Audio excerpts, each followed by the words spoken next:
This program features live coverage of an African safari and may include animal kills and carcasses. Viewer discretion is advised. Good morning everybody. Welcome to Djuma Private Game Reserve this morning, where we have looks like a wildebeest, singular wildebeest hanging around, wandering around here on quarantine this morning. So looks like where we're going to begin, checking for these animals. And then it looks like it's going to disappear just behind the bush there, but it's going to stay there.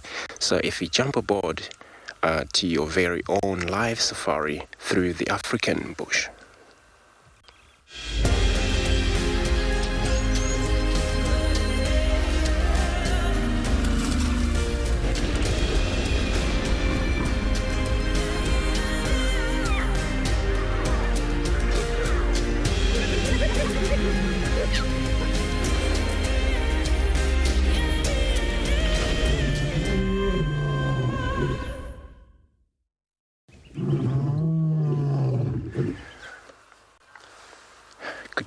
Good morning everybody again. We're sitting here at quarantine. My idea was to listen to all of the sound and all of the beautiful scenery, but of course our wildebeest still behind that dry wood. We're trying to take it easy there because it's quite a very big open area quarantine. So my name is Andrew this morning and I have BK on camera.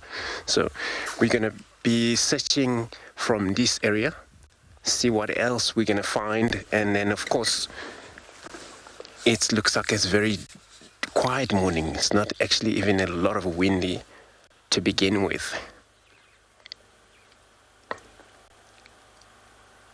So remember everybody, we're coming to you from this location live from a few different locations this morning. We would love to hear from you if you would send us the questions via hashtag WildEarth on Twitter, as well as at FC on YouTube channel.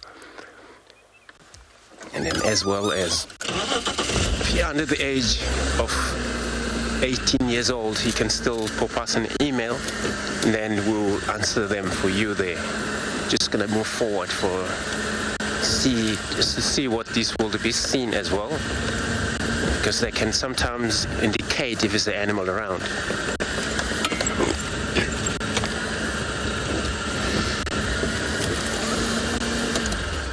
There it is. But you can also go register on WildEarth website. Head over to the live safari page and then you can still submit your question there, and then we'll be answering them for you. This morning it looks like it's myself here and Djuma Lorraine also. She will be hanging around. Hopefully she get lucky on the western side of her reserve here, where I'm going to be checking on the east past Gary Dam, that area as well. So we would be also expecting Pride Lands with Steve to actually join us later on. Maybe later on also Yoppie and Ngala, they might join us, which will be great to share all this scenery, all the beauty of the wilderness.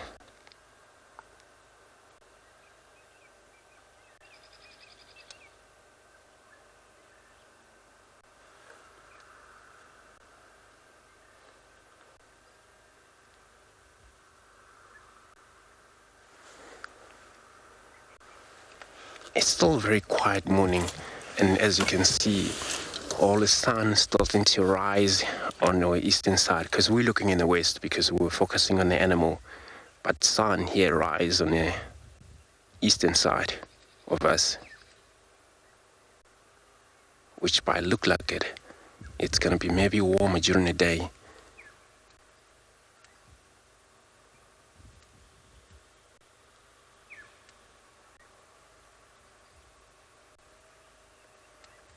And this is where we're going to be heading on the east, searching around. Was a part of, lioness, I think, in this area, Treehouse Dam.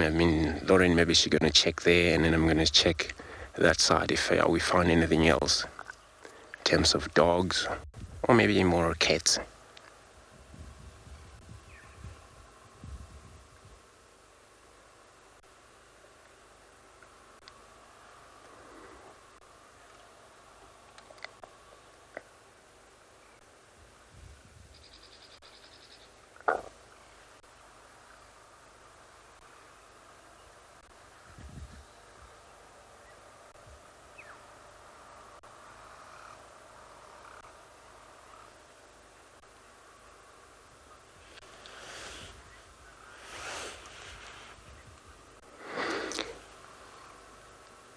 Mikey commenting that sunrise, it's magical. Indeed, it is. Also, if you were to just imagine all of the sound of birds coming from all different sound, very different location, or from here where we're sitting, it's even make it more so special, a sunrise. Then you're very right, Mike.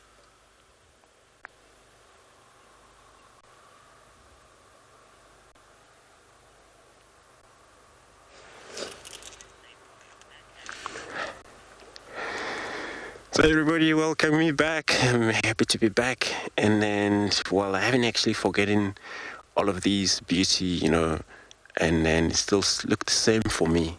But I'm not sure in terms of animal whether it's changed a little bit for that week I was off. But I will find out.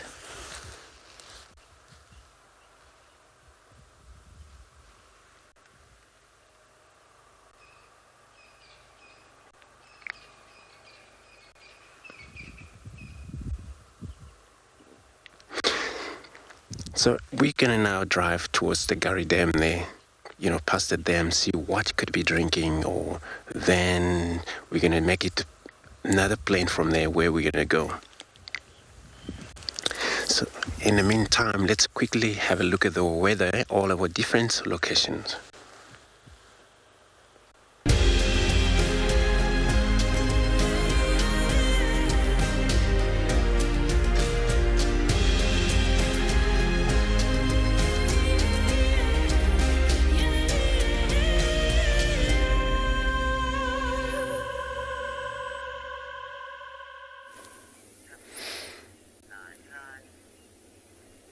Good morning and welcome to the dawn here at Eco Training Prylands, where another beautiful day looms. Very fresh morning, very fresh start to the day. And behind us in the drainage is the very characteristic call of a pair of leopards mating. Hello everybody, my name is Steve, joined by Gert on camera. And as always, we're excited and delighted to have you with us on board. And we are going to start off this morning with a bit of Friday morning silent reflection as we watch the sun rising in the east.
Indeed, Sean, it is absolutely stunning and a great way to start the day.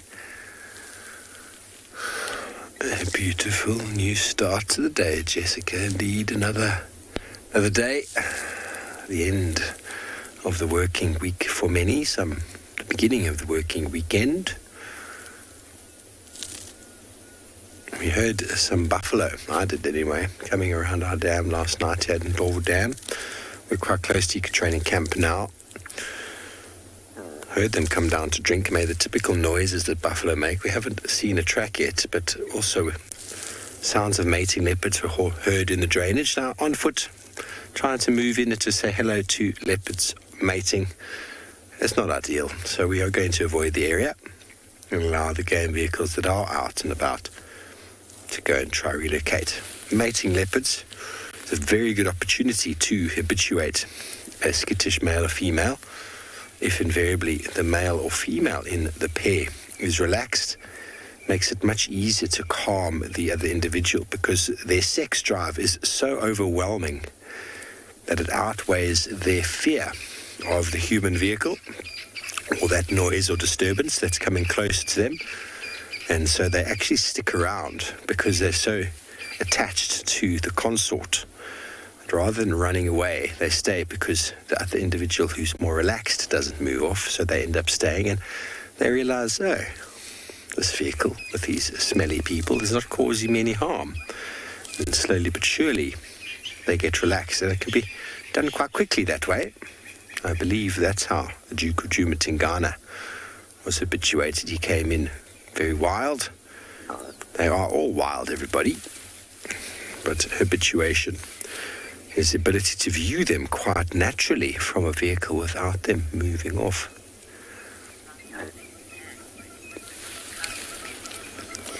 So James Richard reckons it might be Pixie Pan mating. Could be. I'm really not sure, but definitely could be the male we saw the other day. We're very close to that area.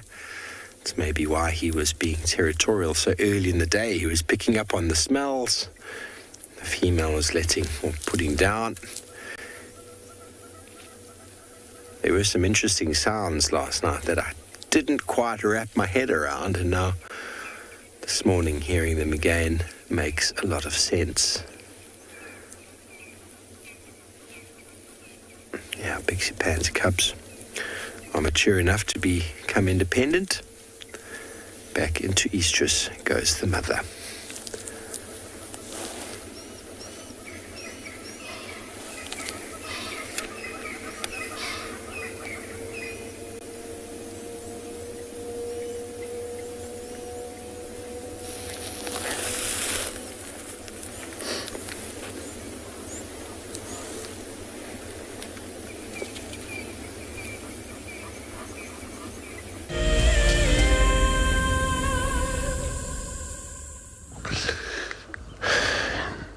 So we are here at Gari Dam, and then nothing really much except for these brown hooded kingfisher that is probably on its search around here early in the morning.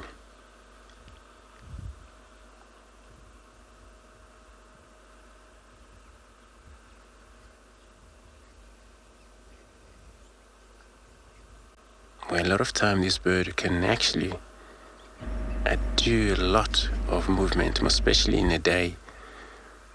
And they don't really migrate, they stick around all year round, winter, summer, and they're around.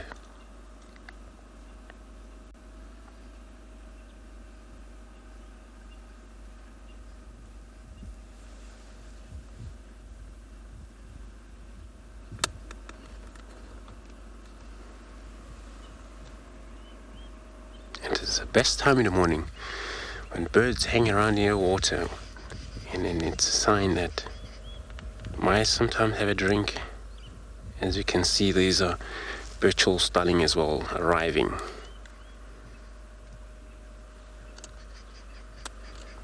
But it's also getting in time where it's gonna be much warmer all this time. It's better for them to go drink and in the morning, and then move off to their far land, feed various different insects.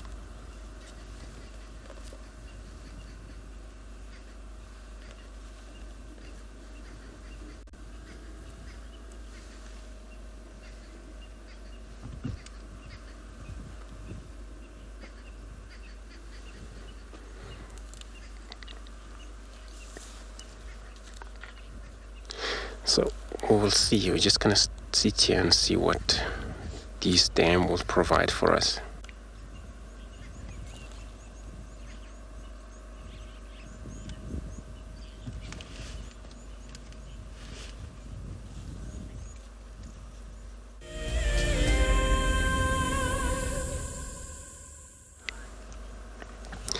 So everybody was still sitting here looking at our beautiful kingfisher that is just sitting in here, looking around.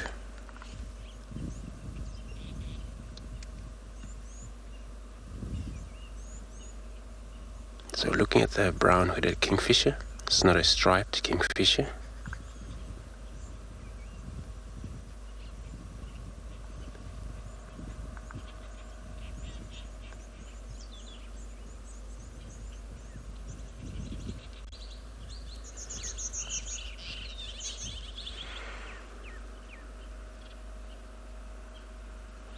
Oops, gone and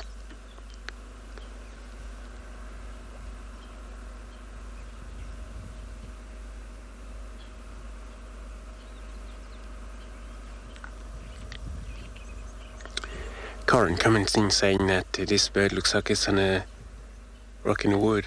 They love actually perching on a very thin, dry wood. But now it looks like it's gone, but we can also hear there's a hip on this watering hole. So we can still see that kingfish across this thicket.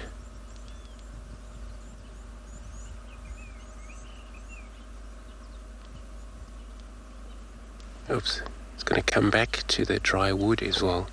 So they slightly flight around here, because it was actually female that arrived.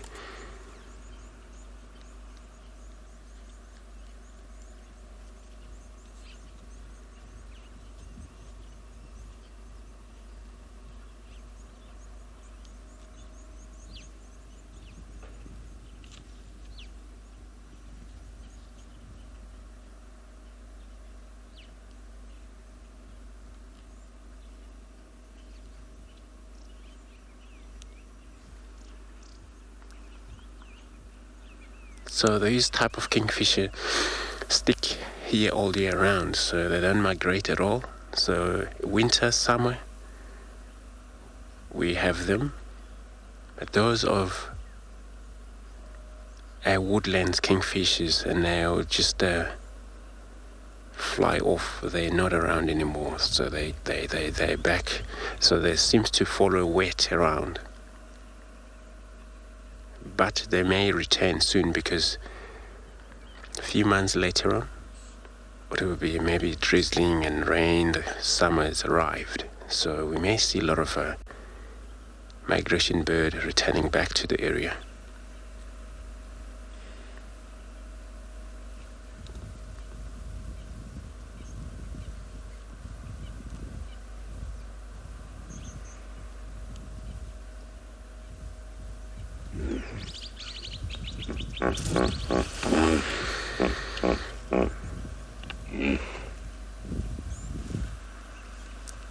Looks like we still have that single hippo that hangs around in his watering hole here, guarding his watering hole. So he hasn't yet have a pod or the group of females joined him yet.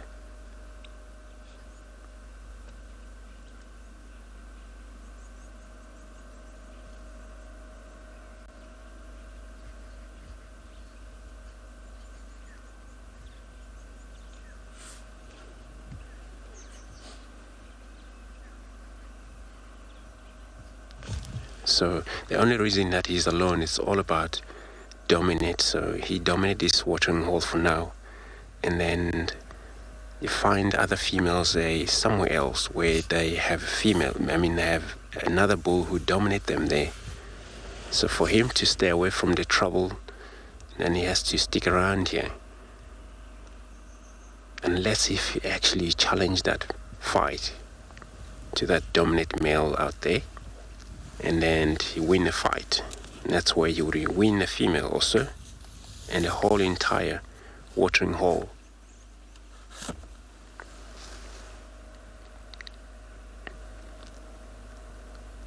And that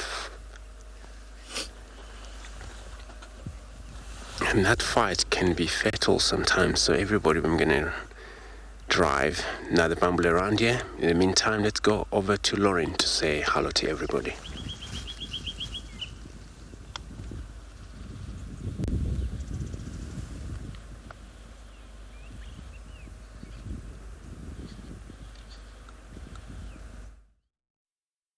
Everyone, I definitely do want to say good morning to you all.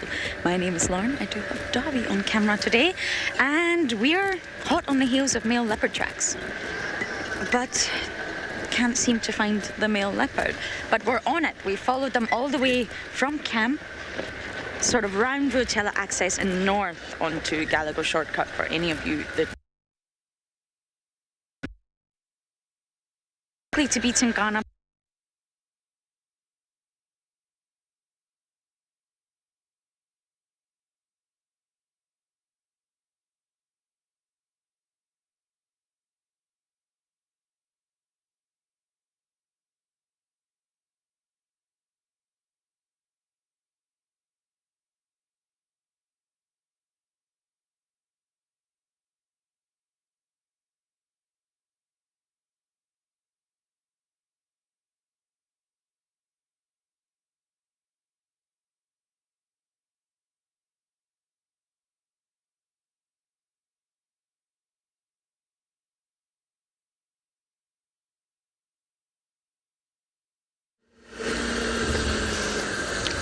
So we are driving off the Gari Dam now, and then sorry about that technical issue that happened there with Lauren. So we're going to be checking eastern side of the Gari Dam, but also checking for the tracks. The only way to find out whether the animal has been in the area quite a lot is to look for the tracks, especially in the morning, where you don't know what happened the whole night. So we found out by looking at the tracks.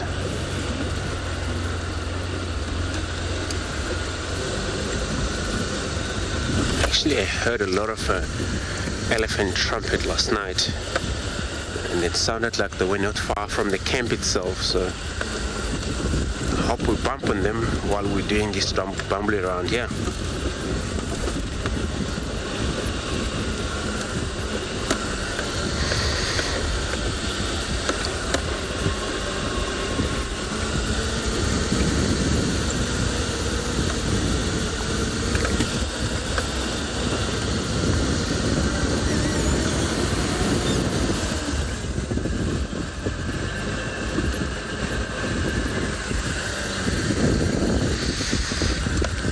So I'm going to continue checking around here, and in the meantime, let's go across to Steve, who is on the walk for us.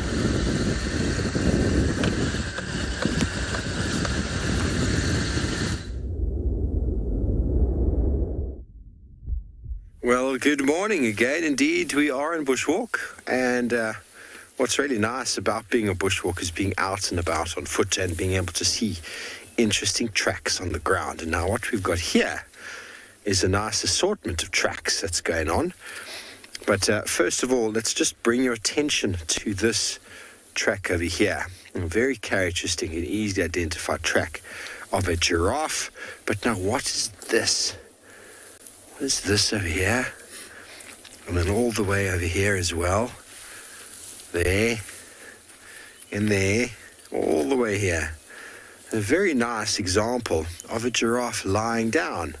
There's his back leg hooked in. This is where the hoof has made its mark as it stood up again. And then as it stood up, it stepped there. And then over here, it's actually got bits of bend in the body, the bottom, probably the back of the hips over here, the body all the way over here. Bearing in mind his head was standing like this, or her head, looking in that direction. And then the front legs pushing forward, the knee joint going around, and then the foot curving in, and the hoof, which is there again, being hooked there, and then the other leg curling in there You actually see the lines of fur on the body. So cool to see. You could practically see how this female lay here. Such a nice big body. Bear in mind, they never lie down properly. They sit down and tuck their legs up underneath them like a buffalo. You've all seen a buffalo and a parlor doing that. The giraffe do the same thing. So that's where the legs and the body are. So the body doesn't actually take up a huge amount of space on the ground because it's all sort of on the legs. And as she stood up, they would have walked off again on their feeding. So giraffe can do this, and often it's done in groups, and often when they do it, they do it normally at night. Sometimes you can see it in the daytime. It's not always often seen. Giraffe lie down far more seldom than we think. They don't really sleep, being a ruminant. They often will just stand on their feet, chewing the cud. But when they do this, one thing is for certain, in my opinion, that I've seen, is the wind will be coming from that side. And the wind has been coming from sort of the west and northwest the last few days, and they'll always face the direction away from the wind. That's what I've seen. So we have an idea that the wind was coming from that direction, and I'm pretty sure it was the last few days. Very nice. Lovely to see these tracks and signs. I wonder if you can all see the animal's body print here. They're quite obvious, right, on the camera. It's tricky.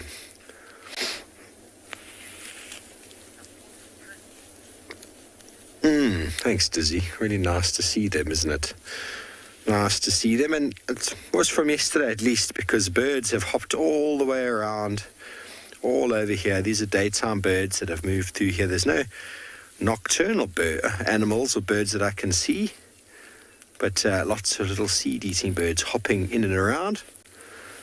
And there are, as you saw yesterday morning on our bushwalk, there are lots of giraffe in and around Djuma. Not Djuma. Where are we? We're at Pridelands. There's not that many giraffe in Djuma.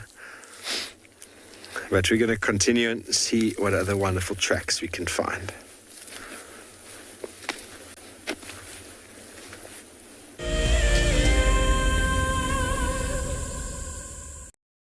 Founded in 1973, the Endangered Wildlife Trust has consistently and effectively worked towards achieving our conservation legacy.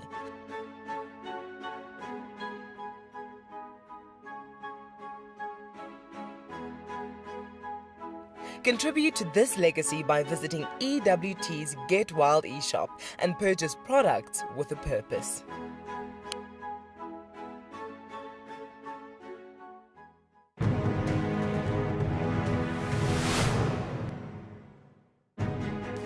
Here at the Advanced Rifle Handling Challenge, which is actually lots of challenges in one to gauge the contestants' skills at different distances and different speeds. This is probably the challenge that the contestants are the most nervous about. So let's get them locked and loaded.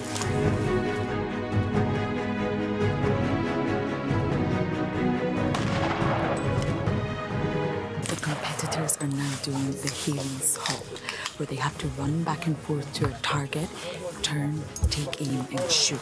And this simulates a chase in a real environment and gets the heart pumping and the blood pressure up. James gave us a demonstration, and the skill involved in this exercise is remarkable.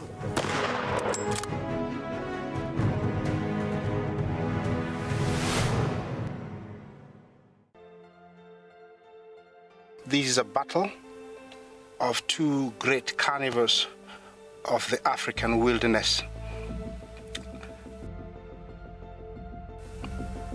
Whew. Whoa! You don't want to be under those jaws. Definitely, this round goes to the lion. Look at that. Fantastic.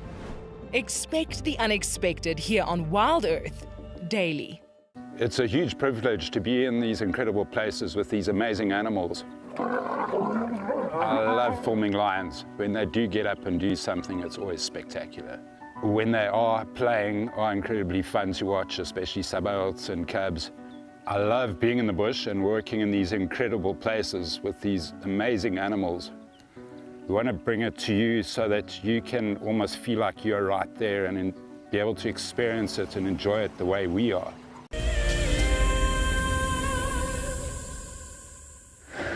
We're still tracking around, basically. There's lots of tracks on Djuma this morning for leopards. It's been a while since we've had a morning like this when there's just tracks everywhere for leopards. Lots of lion tracks, we know that, but leopards, that's a different story. So we're just going to put a little bit of effort in and seeing if we can pick up the animal. It doesn't mean we're going to find them, but we can at least try. And that's our plan for this morning. When you drive out of camp and you see leopard tracks, it's a good feeling. You know that that's your story for the day right there. And the ones going north on Gallagher Shortcut might not be Tingana, but that's definitely his favourite road at the moment when he's in Djuma, that's for sure. And sadly, we're not getting a signal on it, which is crazy. It's right next to camp. But we did check it anyway, and no luck.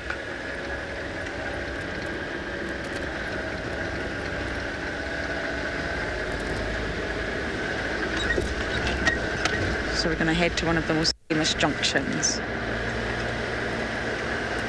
and see if we can pick anything up there. It's a really beautiful morning. I'm only wearing 2 layers instead of 3. Can you believe it? That cold front has disappeared, thank goodness, and it's slightly warmer.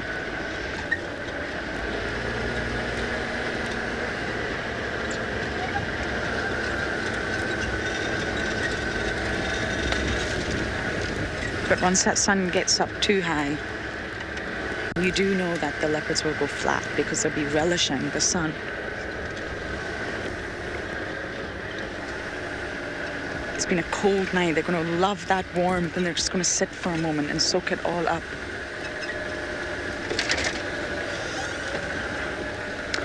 Okay, I'm going to continue just bumbling, picking up signs of leopards, and we'll send you guys over to Steve. Well,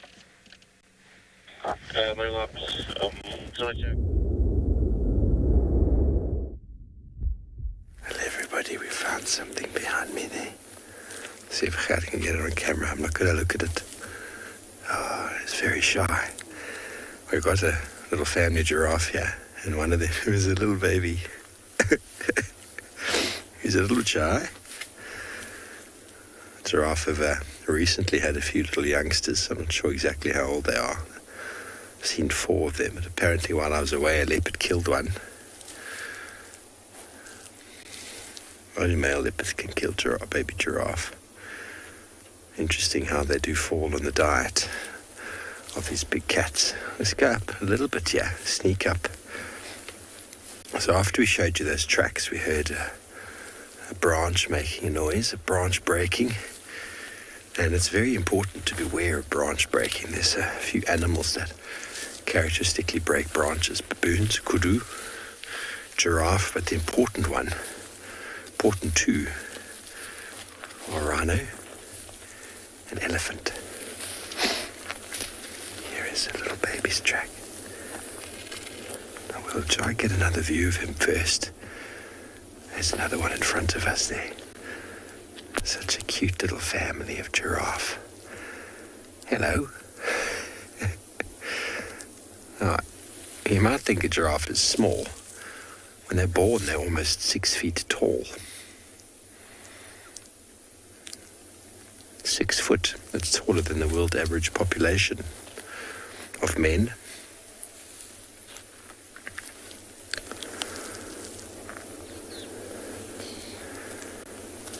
The ossicones that you see on the top of the head are actually loose when the giraffe is born.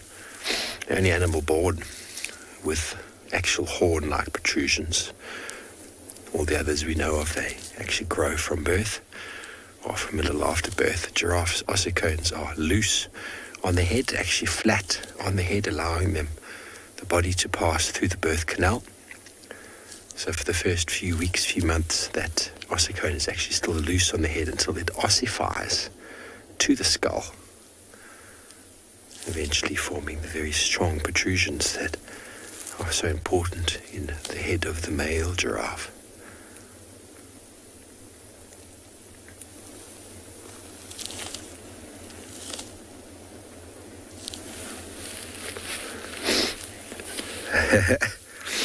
Male ossicones are very fluffy. Very, very fluffy indeed.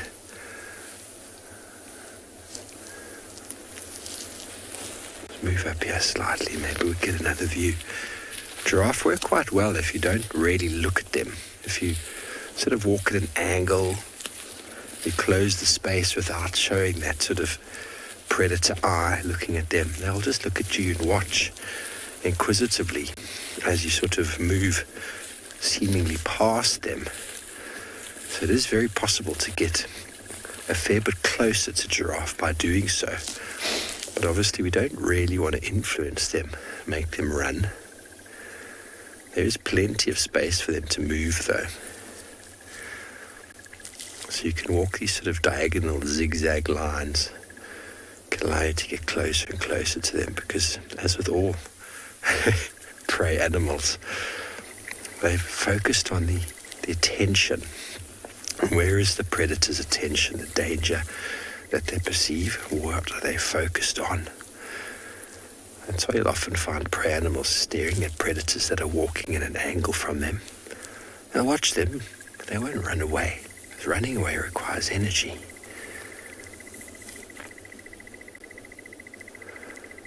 I'm going to make a mark on that tree next to them there. Got a sort of idea of where that youngster's head was, and we're going to go measure that to show you when I stand there how tall, if they move off that is.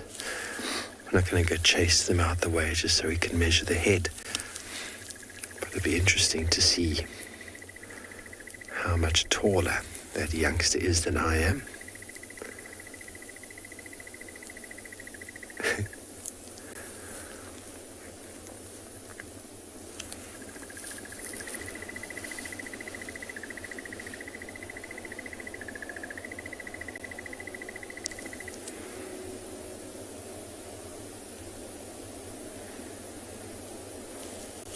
Definitely are very interesting.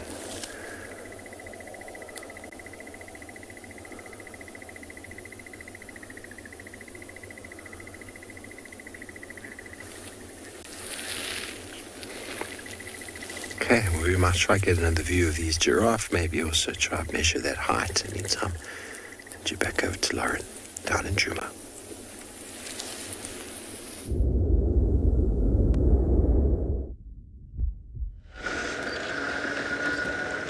Now, we do have some lion tracks, but I'm not entirely sure how fresh they are. We know the lions were around yesterday.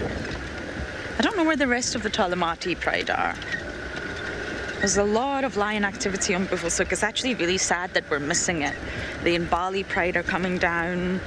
Some Talamatis are with the S8 male, the Torchwood pride, all happening on Buffelshoek. I mean, Buffelshoek is a much bigger property than Djuma, but still, a lot of activity up there. I'd love to see this Mbali pride, but they're really pushing down, so naturally it's going to affect the dynamics.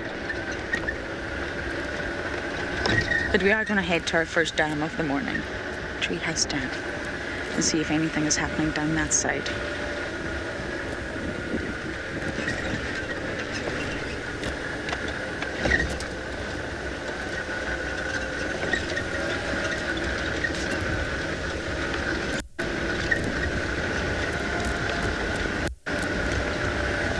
I do love the morning. You can really pick up the pieces, pick up the puzzle, and try to see what's going on.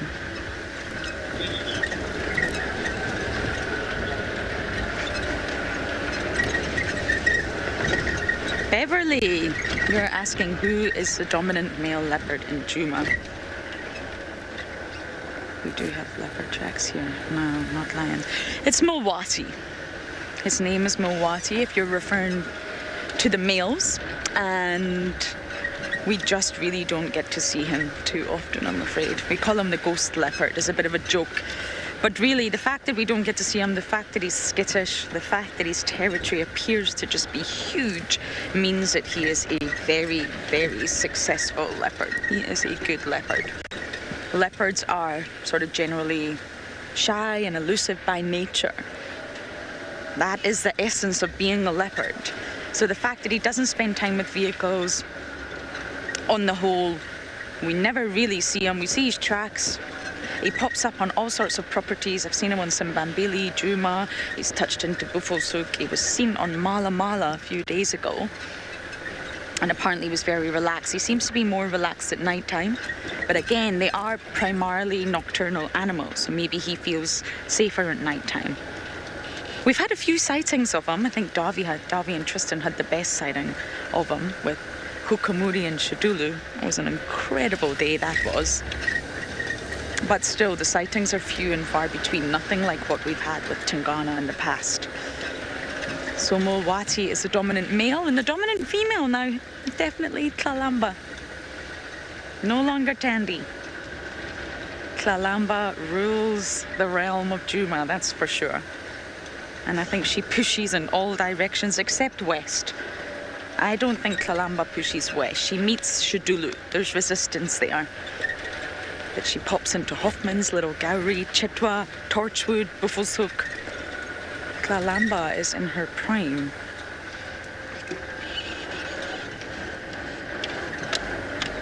But there will always be a push and a pull between leopards. But Kalamba is definitely pushing, that's for sure. The bigger the territory, the better. For a male, you want a big territory. You want to have lots of females in your territory so that you can mate with many different females if you're a leopard and produce more offspring. Have lots of bloodlines with different females. Whereas if you're a female, you want a big territory because you need sort of a bigger area for den sites, shelter, access to resources, as in food, water. So both sexes are pushing, but it's for different reasons.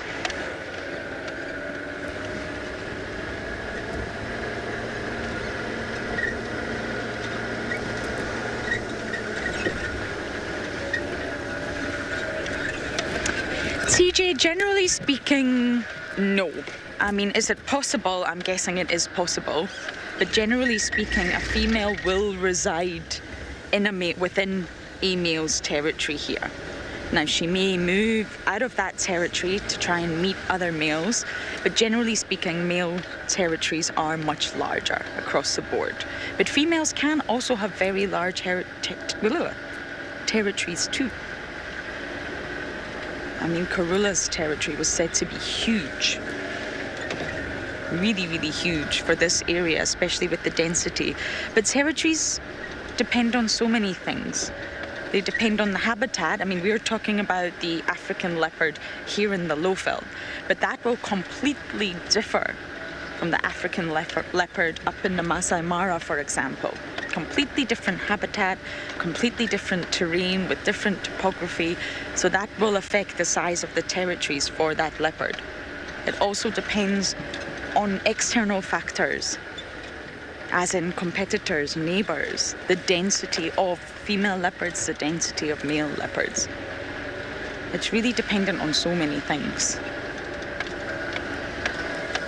Okay, we are going to do our very best to actually try and find a leopard today, since that seems to be what we're talking about.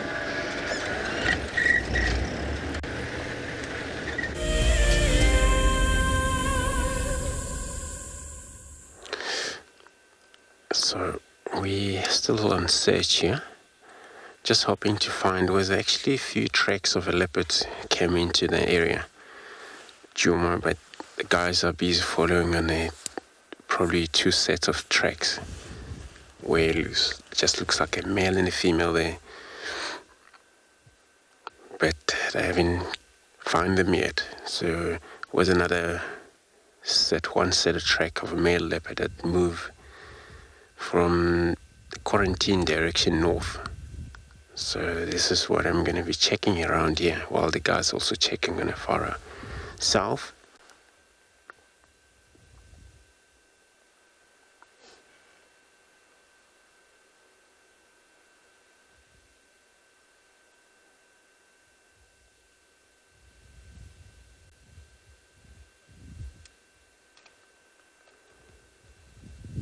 Beautiful southern yellow-billed hornbill there on his search. He's getting actually quite beautiful light coming up. So all birds will practice their energy, searching for all of food around here.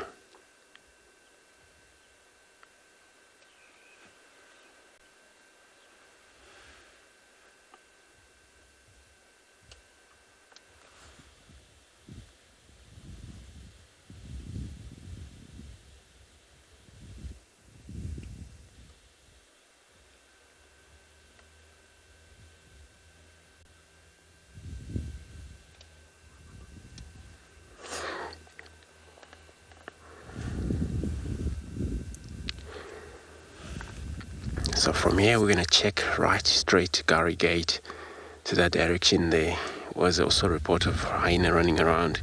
See if there is a reason they're running around back there.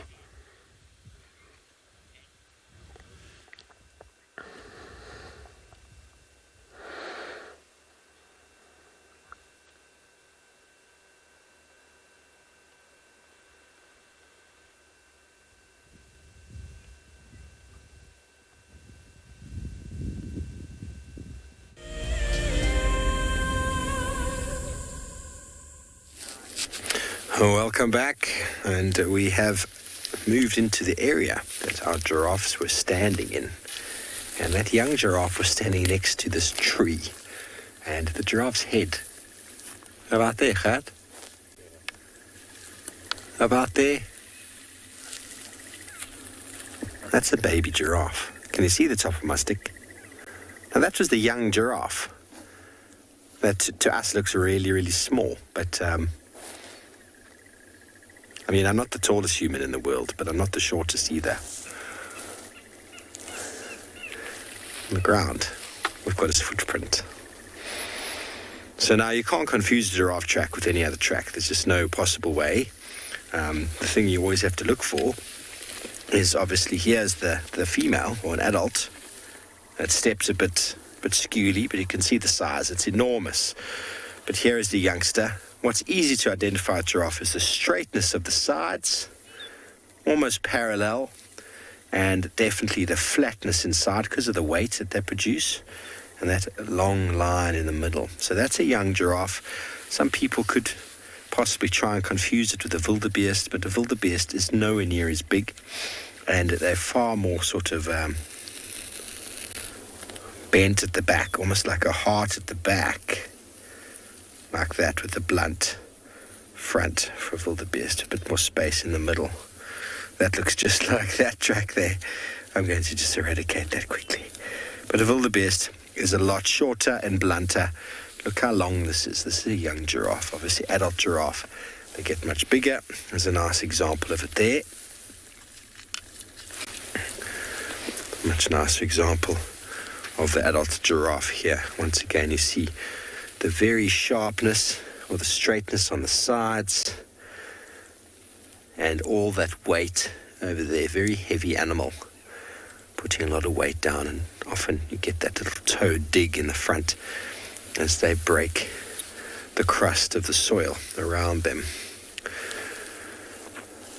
So the giraffe right now are enjoying the knobthorn flowers that have come out earlier than normal. They're up here on the top of the wooded slopes, the knobthorn marula woodland here, south of our camp. And there's not too many leaves on the trees this side, so they've come up specifically for the knobthorns. Now, what the little youngsters are feeding on up here is hard to say. I think they look like they might be past being weaned, but it's very hard to say. I haven't really seen them develop, but they are bigger. By looking at the size of them against my measurement on the tree trunk here, they are far bigger. When they're little, just really little, but they're still this tall when they're little ones. So, really nice to see the size. Well, let's carry on. PJR, number of animals. Ooh, what have we got here? Lots of hyena tracks around. And then some poo of a jackal. There's a jackal. PJ, it is quite possible to tell some animals' tracks, the sex by their track. Lion, leopard, kudu, especially in the adults. Kudu, elephant as well. They're all bigger. The males are bigger, just like humans. Guys' tracks are invariably bigger than females. It's just the way the bodies are designed, the size of our bodies and all that, which leads to bigger feet. A giraffe male obviously would be much bigger than a giraffe female. A rhino male as well, bigger than a female. So you sort of get like a size value, and if it's bigger than a certain value, then it's definitely male. If it's smaller, then it's either a female or a young male. So sometimes knowing the difference between an adolescent and maybe an adult female sometimes can be tricky. But in leopard, for example, the males have got very broad feet. So do lions. Hyenas, for the most part, everybody talks about the female having much larger. What have we got? That? Oh, we have a giraffe. We talk about the females having much larger feet than the males. Kudu, it's the same story.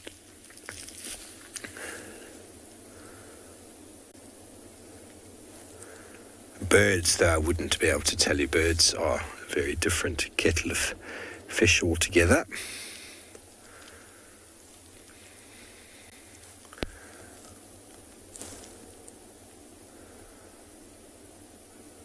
Buffalo, males are bigger than the females. And you don't invariably find lone females walking around on their own. But to tell the difference between a young buffalo calf, male and female, I wouldn't be able to tell you that. Only until they get really big and strong and heavy.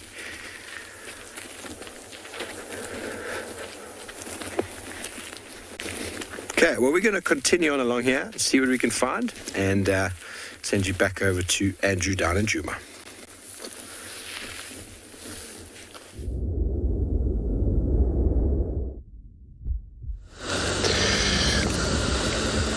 So we also done a lot of a bumble around here. There's been a lot of hyena tracks up and down, and there was two report of leopard tracks. The guys are following up on the south. So I'm thinking of going to join them there, look around. But also they say that was also sets of lion tracks in that area. I would think of lions that they were seen last night around in this area from Treehouse Dam area.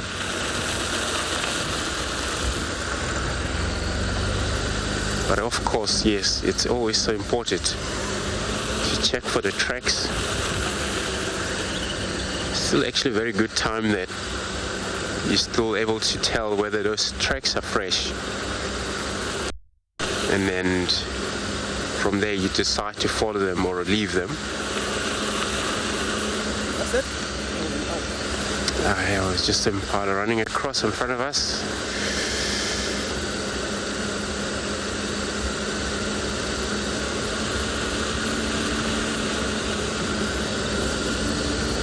So we're on one of the roads here. This is the main boundary where there's from the Gary Gate ran straight south from here. So we're going to be driving this road for so long because there's a lot of vehicles traveling along these roads.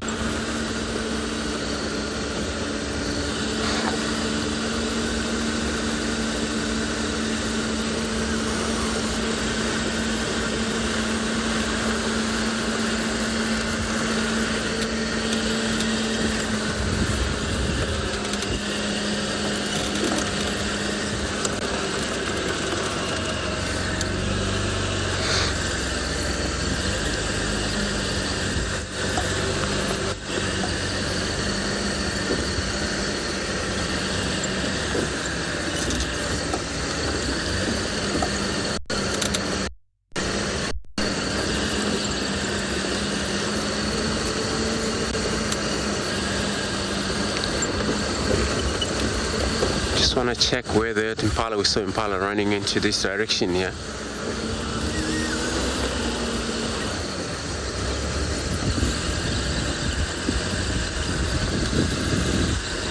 Because I sometimes, come across very difficult time in impalas. Most of the antelopes, they get hunted quite a lot, so they're more likely to run around, cross the road quite often.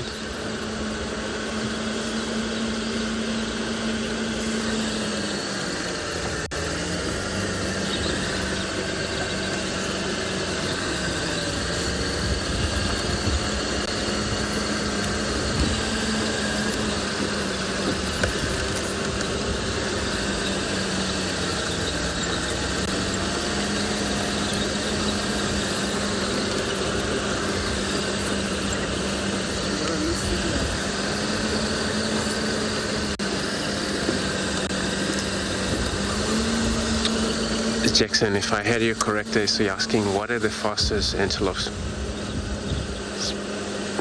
species? I think I understand that well then. If I'm not, then sorry though. So, the fastest antelope.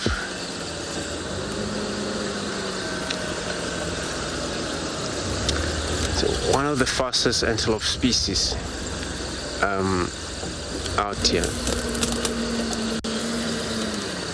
The impala, they're one of them. They can run fast. They can keep speed for such a long distance as well. Even though they do get tired when they get chased for quite some times, when their dogs chase them and they chase them non-stop. Just see this, francolins over here. I've got a crested francolins searching for food, grass seeds and everything. So the antelopes such as impalas, they're one of the fastest, and we don't have a lot of the pronghorns out here. Those are one of the pronghorns were the fastest animals, and they run for such miles in one set of speed, but we don't have them.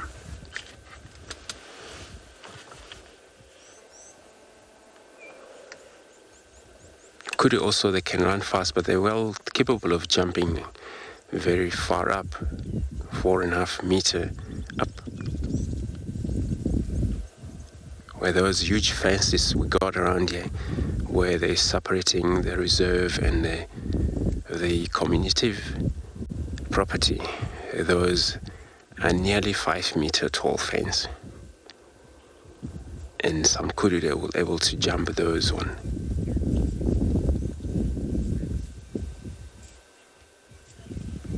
So I'm gonna just look at this bird here, see what they do. In the meantime, I'm just gonna see what they're up to.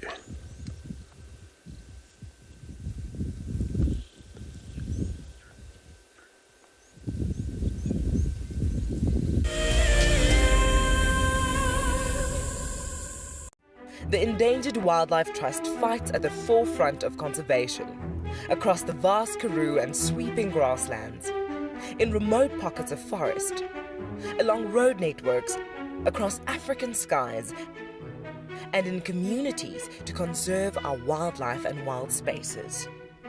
Help us to protect forever, together. Donate now at ewt.org.za.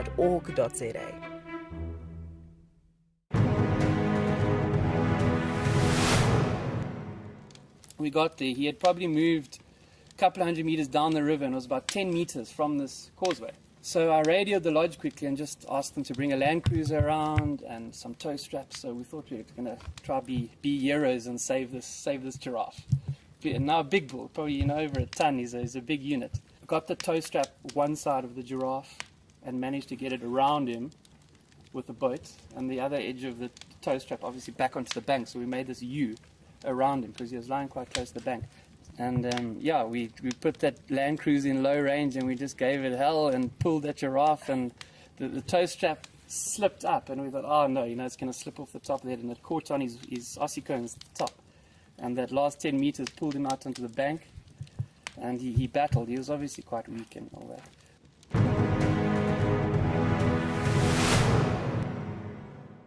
Looks like it's a very difficult climb because every time it tries to climb, the ground is breaking, so it slides down. But it's the only one. Look at that. That is a call of desperation with a cub. It's like, what are you doing, mommy? Oops. Oof. Expect the unexpected here on WildEarth daily. I got into wildlife filmmaking because of a passion for nature and a notion that I could make a difference. Helping others fall in love with nature brings meaning to what I do. It's also a lot of fun.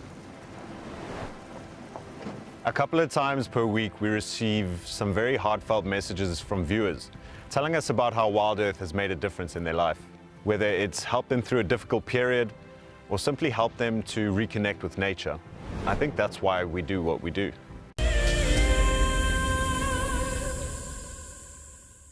We've got a leopard. It's just not the leopard I thought we were going to find today, but that's okay. I'm not complaining. We have Mr. Shasha.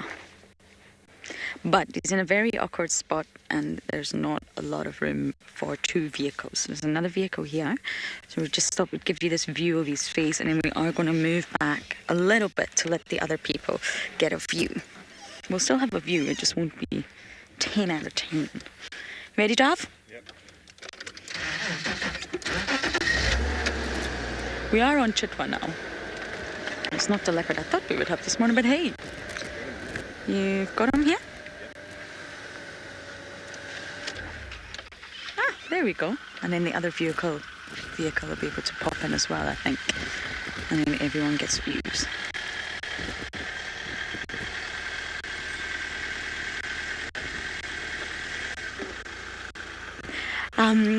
So for those of you that don't know Shasha, Shasha is Sabui's son. And Langa's brother, Langa's litter mate. And of course Sabui now has two little brand new bubbas. Good luck. Okay, I have no idea why that vehicle did that. Terribly sorry, everyone.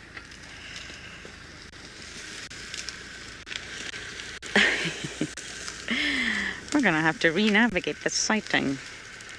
I'm not sure why they did that. Let's just wait and see if we can figure out where he's gone.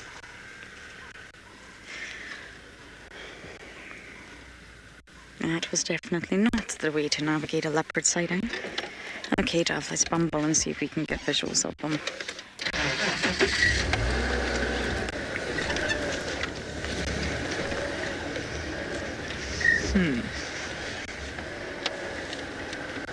Try to approach these cats very, very slowly. Yeah, I've got them too. Hello, you. I'm sorry you got a fright. You were trying to have a cat nap, weren't you, boy? You can still sleep. It's nice to see you, and Kalamba's not around. Oh, okay. You're tired.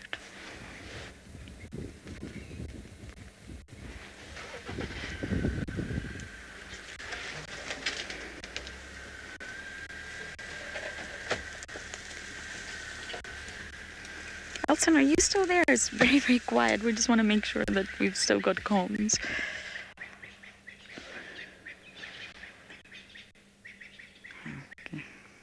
Okay. Still there, apparently. But yes, so Sabui now has two little babas. Sex not confirmed. I'm not aware if the sex has been confirmed. And naturally, that means that Shasha has been pushed to independence. He's still young, but he's been pushed away from mom now. That relationship has changed, of course, because you have new brothers or sisters, Shasha. Yes. How cool is that? See, he is a very relaxed cat. He's not skittish in any way. That just was a little bit too close, shall we say. Now we're in that drainage line. So I think we're going to head out and see if we can catch him the other way. You ready, Dobby?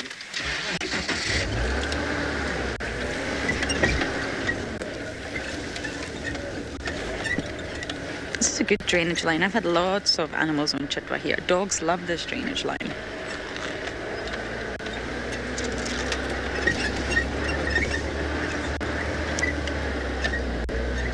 Oh my goodness, this is a lot more vertical than I thought it was. Okay, let us just bumble around. I don't want to bumble too fast. He's already had a little bit of a fright. It's nice to have Shasha back on Chitwa, though. It's been Marib's for a very long time.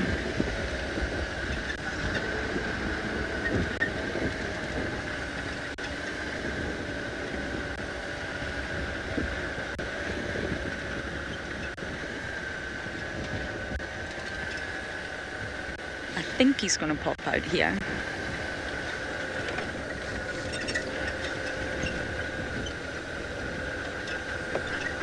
You got him. James Richard, I know, Shasha's a treat. Just gonna go up here, Dab. You got a nice view there? There we go, give him some space. You're right, he's a treat, because we don't always get to see Shasha. I've actually only ever had one sighting of Langa. I've had far more of Shasha, and it's a treat. No, he's gorgeous. I think he's a double of his mom. I really think he looks very much like Sabi. And very soon he's going to sort of take a life path like Tavangumi or like Hosanna. Very soon he'll start to disperse. Wouldn't it be great if he came north into Tortuga, Pufusuk or Djuma? If he goes south, he's going into territory that's already jam-packed with leopards. Jam-packed. There's maybe a bit space from east. If he goes west, it's also jam-packed with leopards. He's going to have to make a decent choice, but he'll probably go on and come back again and go and explore, just like Hosanna did. Come back to the place he knows, explore, come back to the place he knows, and then eventually he absolutely will disperse. He might disperse far, he might not disperse that far. It really depends, not on mom. It depends on other males, where he can find space. And that's Shasha's journey for now. It's a long way before he comes territorial.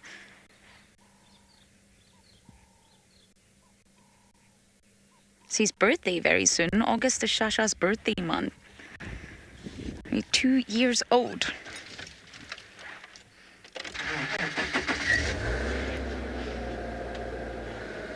Ruby, you're saying it's been a long time. It has been a few weeks. I had him on Chitwa in my most amazing sighting to date with Kalamba. That's probably my most favourite sighting. And we had him, I think that was a good few weeks ago now, when Tristan was here and Morgan was here. I think I'm going to go down and see if he pops out near the dam.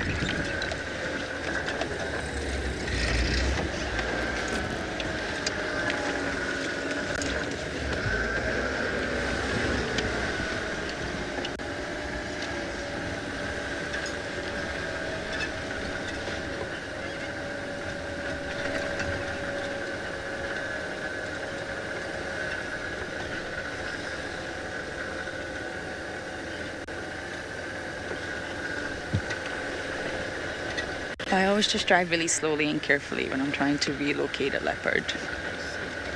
You can see I'm okay. Hey, look at the Drongo.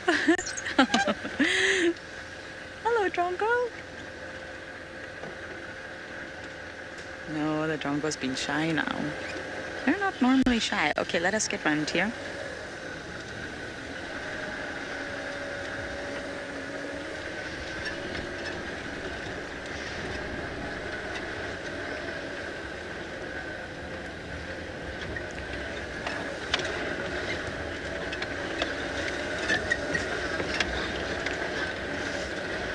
There he is. Davi, do you want me to go back? This is the exact spot we had Marib's not so long ago. But leopards are solitary. It's a different social structure.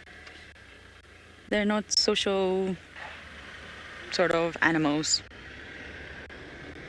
You will only see them together really offspring and mother, and also mating pairs. I mean, we saw sort of Shasha and Kalamba fighting, but that was not the norm. That was definitely an aggressive, not friendly encounter.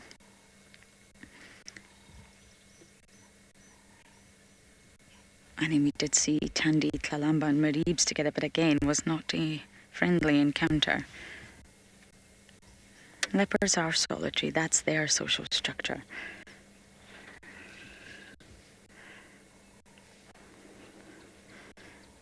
Davi, do you see this fallen over log? If we just show the viewers, that's where we had that incredible sighting with Maribs not so long ago. Remember, he nestled themselves onto this log? That's the one on Chitwa. So you can see both these young boys and even Semba, they're using the same sort of areas, the same sort of pathways, same sort of habits. The three of them, young boys, different ages, but still they're using Chitwa as their domain. Isn't he gorgeous?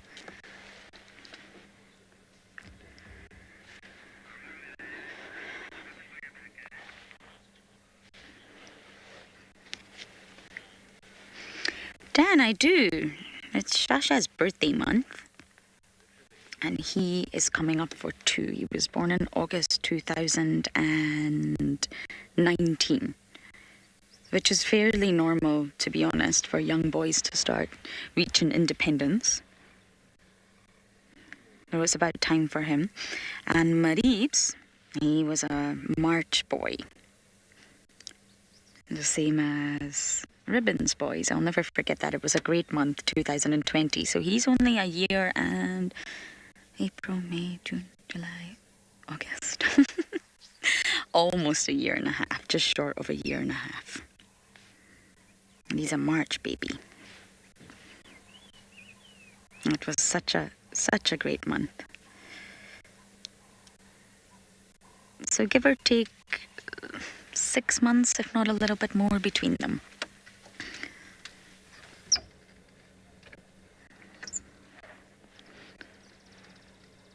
I mean, we don't know their exact birth date, but I mean, we know a fair amount.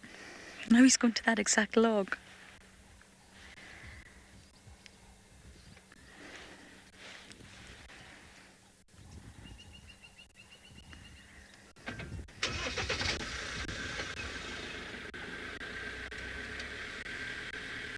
Okay, we are going to try and keep up with Mr. Shasha. I'm not quite sure where he's off to now.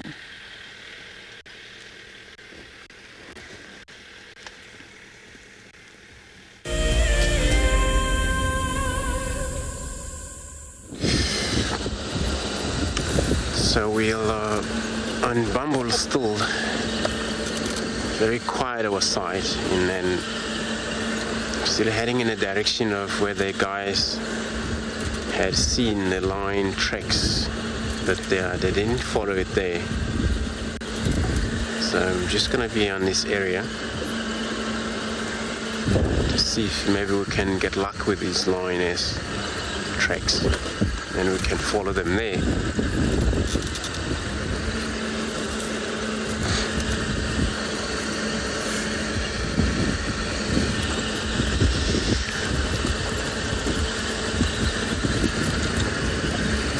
Might have done a long walk last night because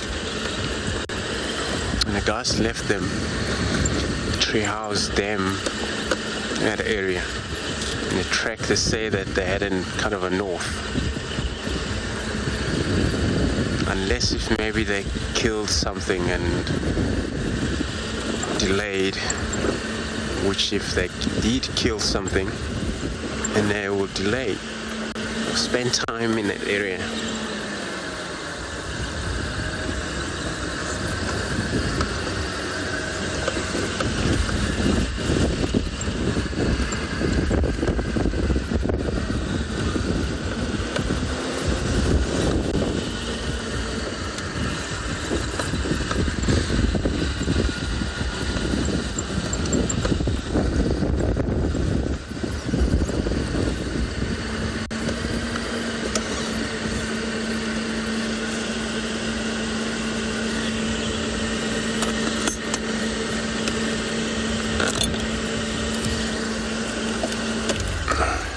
check it out. Something.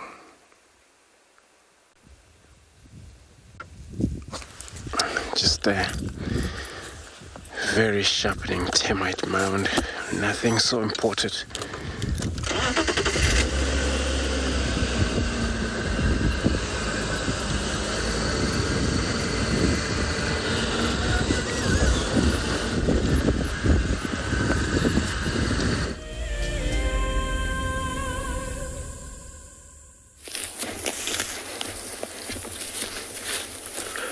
Back with us here on Bushwalk, where we're making headway towards the top of the slope here to an area called Outspun.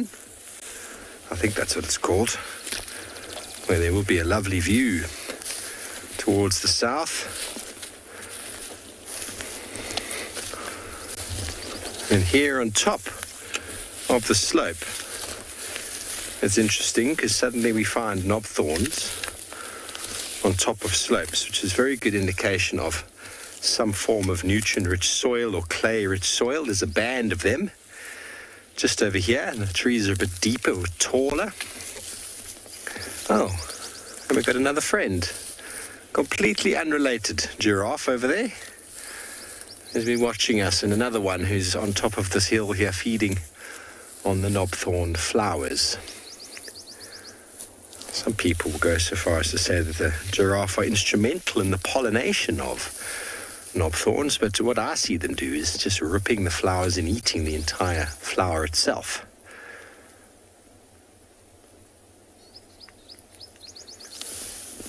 If we took the giraffe away, would the knobthorn still produce fruit? And I think that is a very big yes, as the giraffe is not able to access the flowers right on top. That would be done by bees and insects, and it definitely does produce fruit on the top of the tree. The ones he's got access to get eaten. It's very hard for a flower to pollinate or to be germinated or pollinated if it's eaten.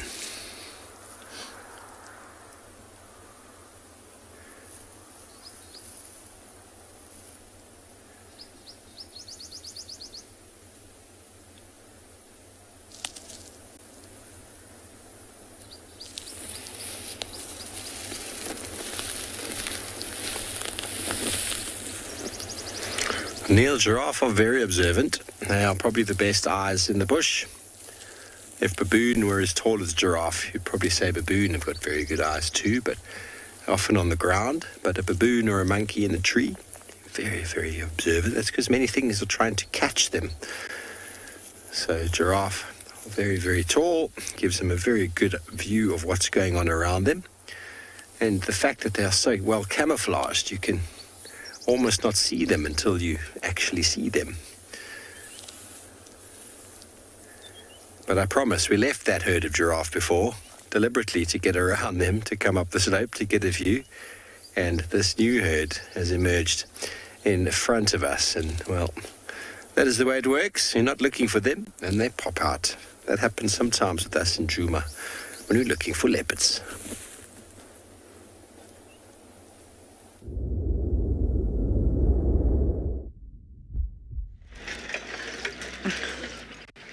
I don't have Shasha anymore. He was rubbing his face in lots of dung, which was adorable. But let's see if we can get round and catch up with them. I love it when leopards do that, especially young leopards. Shove their face in dung. I think they love the feel, they love the smell. I think it's just, dung is just great when you're a young leopard.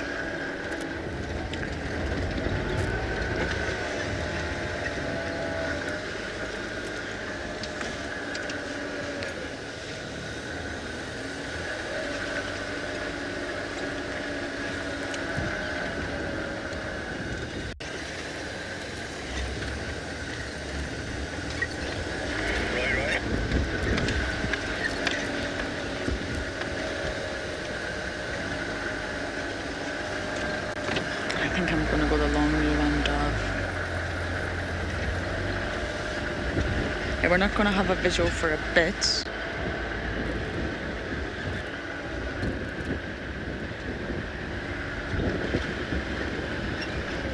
Anna Maria would be worried if he didn't. He's a growing boy. I would be worried if he didn't look healthy, but absolutely, he's looking spectacular. He'll be hunting and snacking and all sorts. And at this age, he will sort of start to be learning how to get those bigger animals rather than just the small mammals and the reptiles.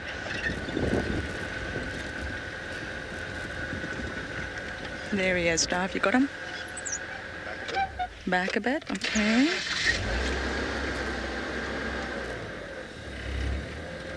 He's moved again. Yeah, I'm sorry.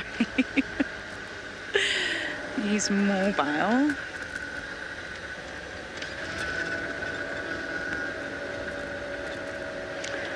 I'm thinking he's going to pop out here, but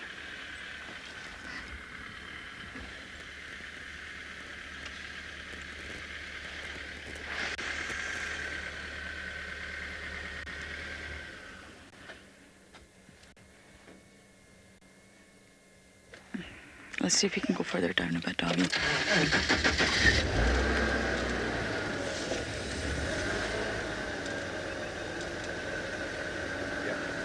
Got him.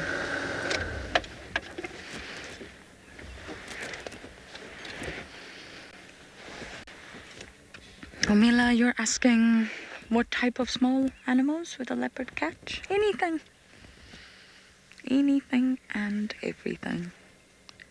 They're completely opportunistic, especially young leopards. As they get older, they hone in on those hunting skills and they do get a little bit more pickier. But at this stage, anything. Tortoises, snakes, as you all saw with Marib's, dwarf mongoose, squirrels, scrub hares, birds, fish if they can get them. Osana used to eat a lot of barbel. Tingana feasted on the fish buffet that was once here at Chitwa. Anything. Termites in summer, the alates that are streaming from those holes. Survival really doesn't allow many organisms to be very fussy, and when they do become too specialized, it's not good for that species.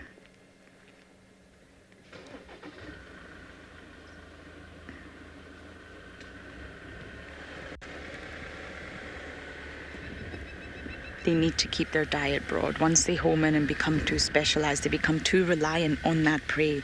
And it's very detrimental. That's one of the things that has happened to the Ethiopian wolf.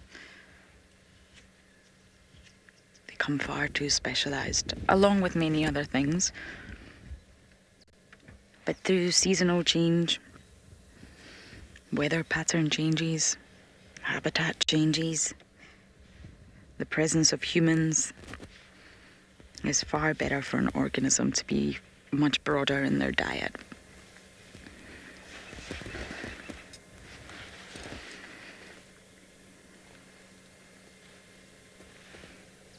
And at the end of the day, it's survival. Just got to eat, got to fuel your body, even if it's not exactly what you want to eat. You've just got to eat.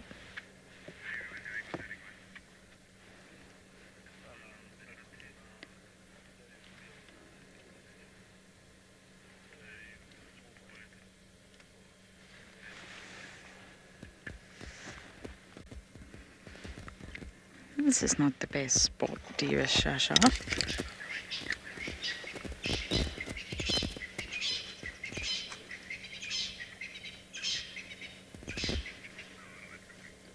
Probably going to get sleepy now the sun is up.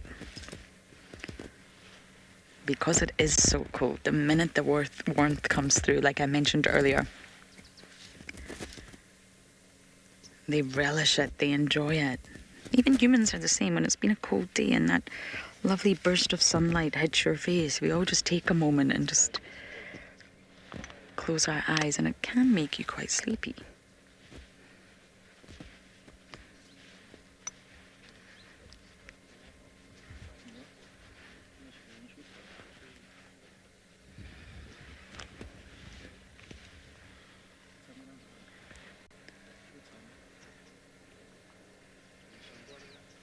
Come on, Shasha, come out into the open.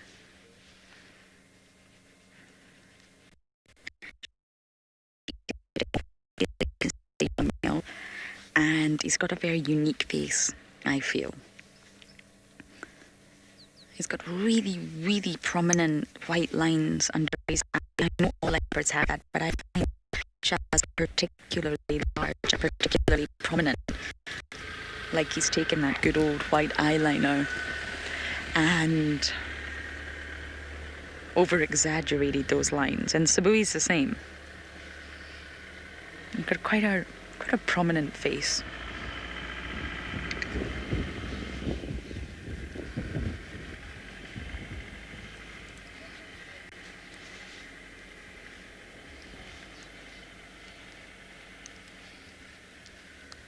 But he's been spotted on cheetah plains and coral, so he's really exploring.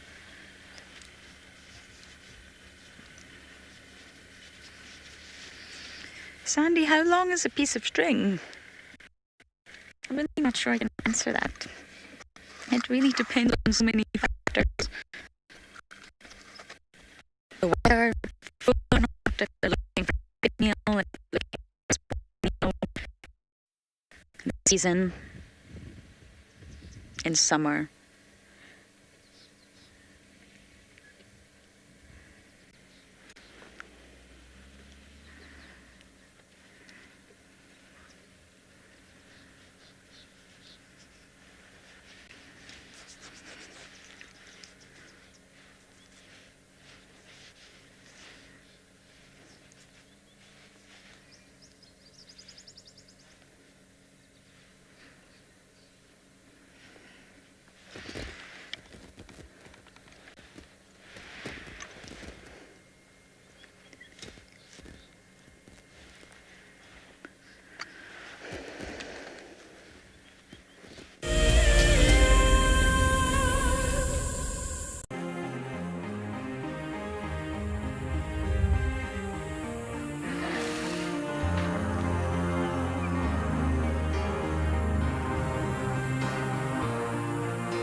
Scrap here collected a dry grass, put it next to the waterhole as the hippo walks down during the warm of the day to drink the water.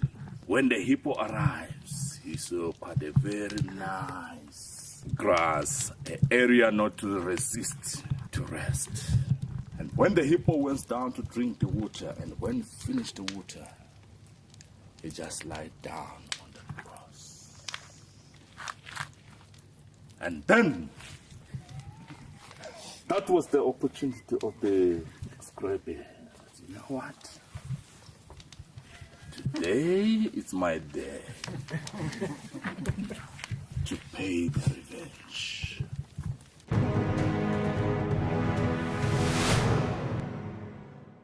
Okay, there's another big male coming in from our left here. Another big male, look at this. This is the one. Now you're going to see sparks fly, guys.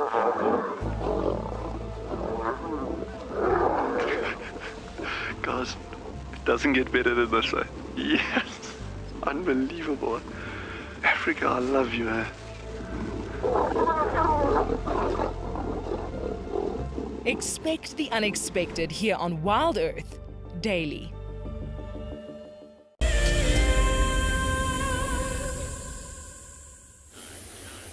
Good morning and welcome to andBeyond Ngala, where We are currently looking at a very satisfied and relaxed pride of lions, just lazing in the sun and starting to warm up.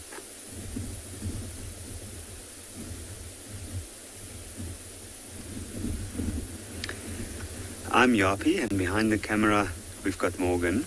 And we didn't even have to go far this morning to have a look, because they were literally right on our doorstep.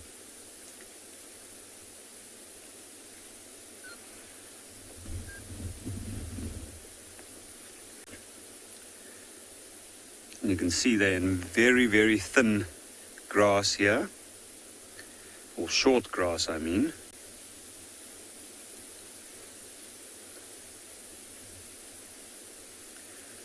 And at the moment they've got a very, very good view of this entire area, but they're also quite exposed. Now, I always find it amazing. They have been eating pretty well the last couple of days, but as we can see, some heads are up, just scanning the horizon every now and again.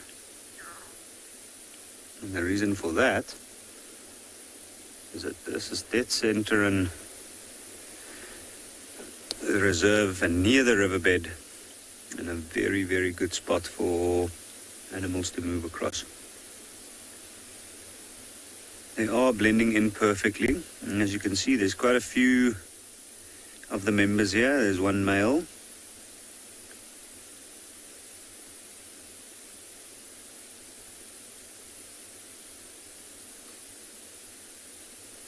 Alan, what a great start indeed. It's a very, very good start for the morning. It is a little bit windy here this morning on Ngala, so because of that, I think also they look like there's not too much happening, and that's why most of them are down with their heads to be out of the wind.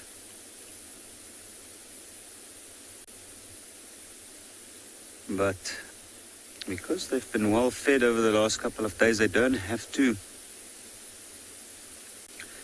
move around too much.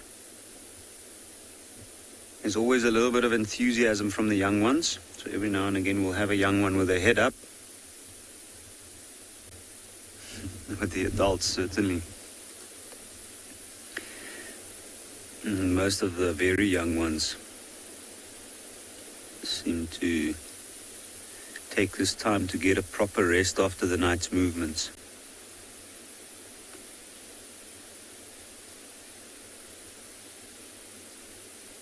Because it's hard work being at the top of the food chain, even though it doesn't always look like it. It does have its moments.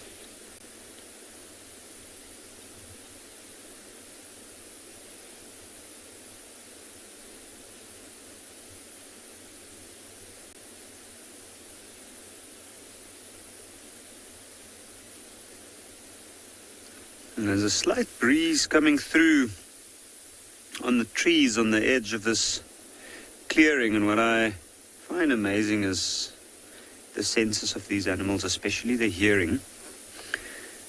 And I can see most of them are down, but there's always the privilege of being in a group, and one of the advantages is that there will always be one or two that's awake and up, focusing on something.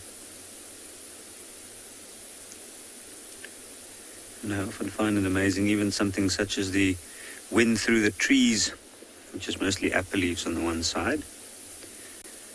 And the rustle of the leaves actually attract the attention of some of them.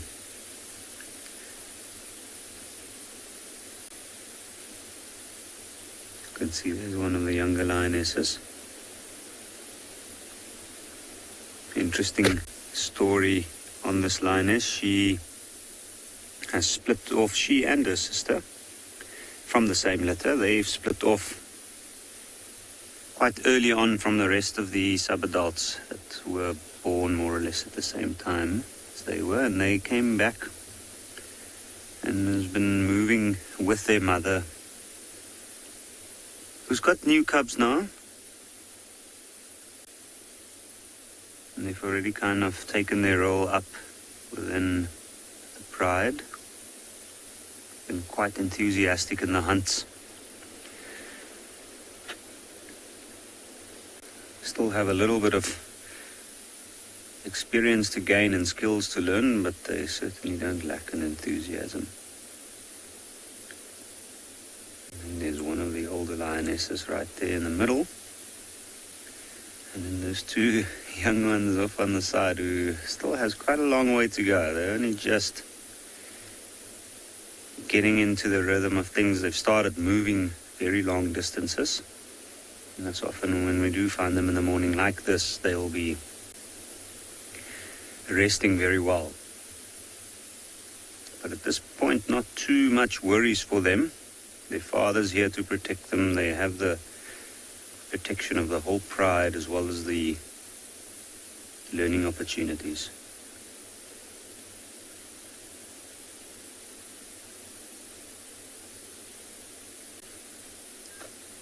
Candace, if the opportunity arises and something literally walks right into the middle of them, they might hunt now, yes. I guess it's there's a few factors that might play in it, but certainly they are always opportunistic, being a predator. Even though they've been feeding well over the last couple of days, it's never a guarantee as to when the next meal will be. So I'm pretty sure they'll take the opportunity. Also, with all of these young ones, there's a lot of bellies to feed.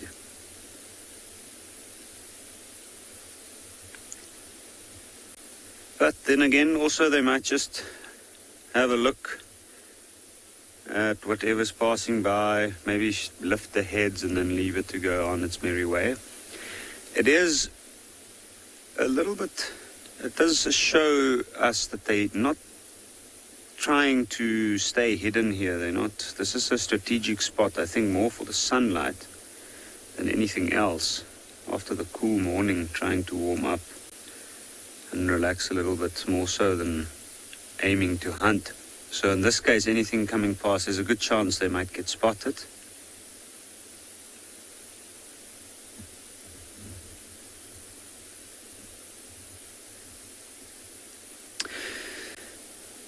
So having a look at this big pride of lions and how they rest, I think we might head over to Andrew and Djuma, who's got a big herd.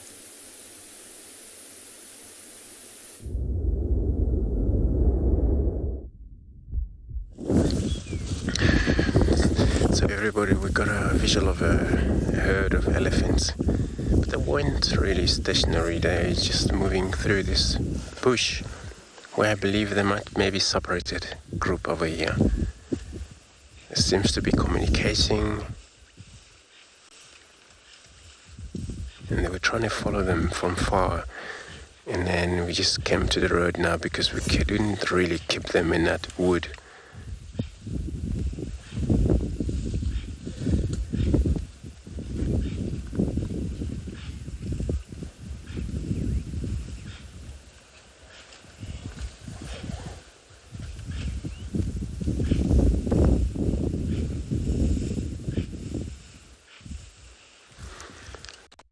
So I'm gonna roll forward because we still got them here, but we just hear them still communicating.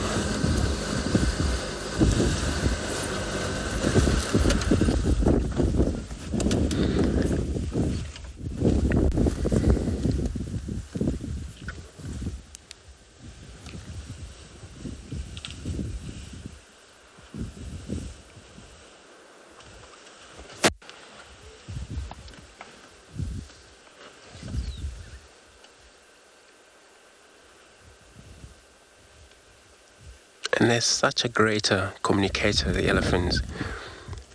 And that communication there, it's all going on there.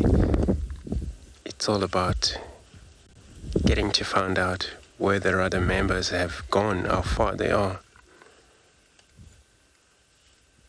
And once they got a response, they would head in that direction.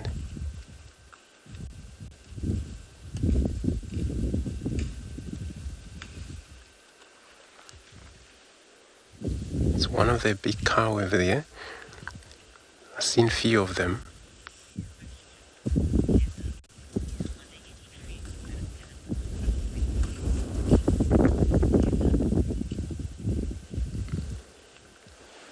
So Heather, you're asking if there is any trees that elephants would avoid eating them.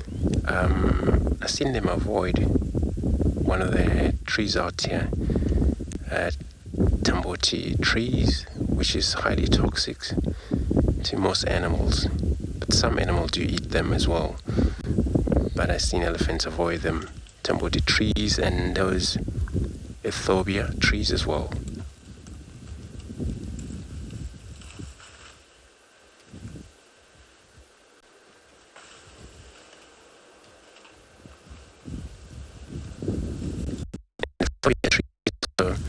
Highly toxic content, so they feed by either porcupine or would feed on roots, those trees, and the black rhino would eat them as well.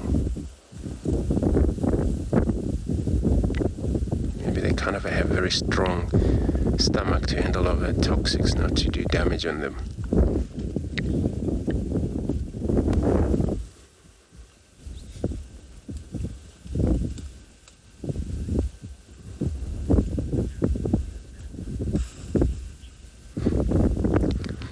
Everybody, my apology with these windy morning here in Djuma.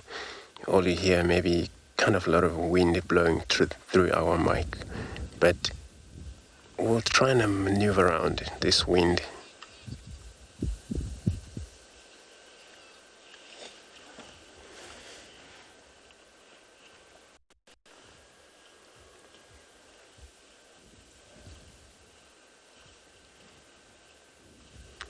So when we spot these elephants, myself and BK, we were so far from the other side, and then they looked, maybe more than 15 of them in the group.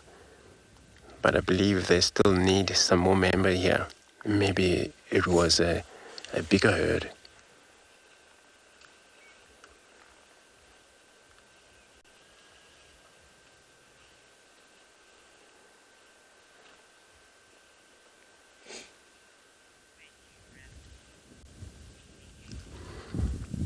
So I'm gonna try drive around if maybe we still get a visual of them.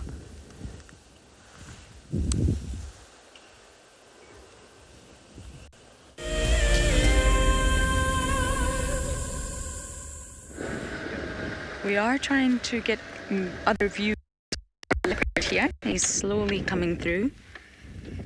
Our young male Shasha.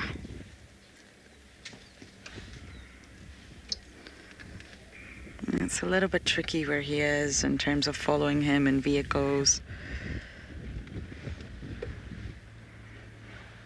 You got him, Dav. He's changed direction. Yeah.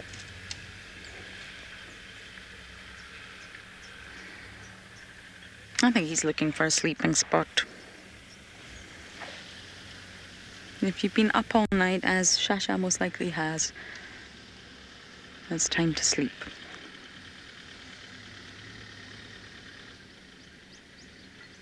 Okay, I think we're just going to reposition and make space. This has not been the most easiest of sightings, shall we say?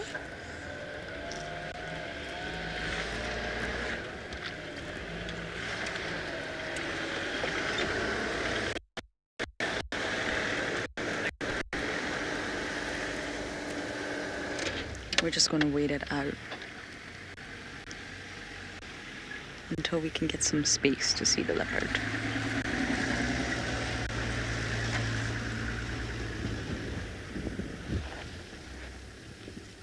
Okay, there we go. I see him. Do you see him? Hello, boy. Where are you going?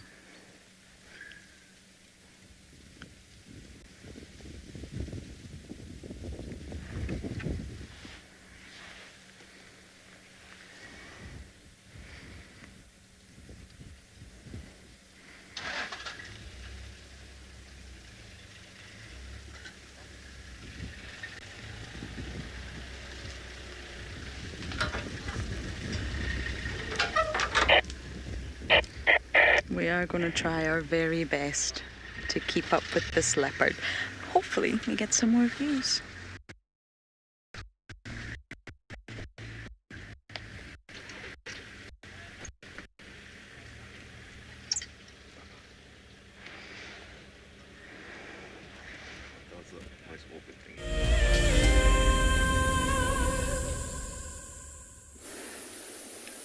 So one lioness has just put her head up,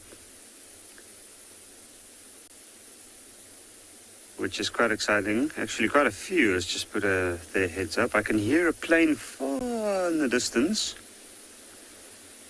which is maybe what made them look up. And the funny thing is, there's one lioness right up in front of us. She's got a few thorns stuck to her head.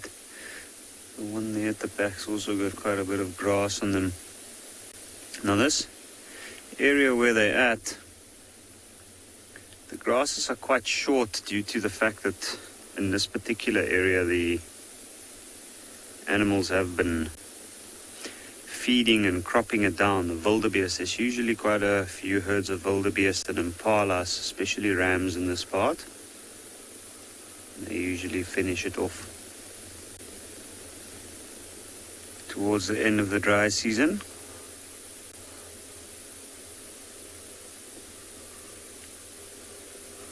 It doesn't mean that there's no animals around or prey animals.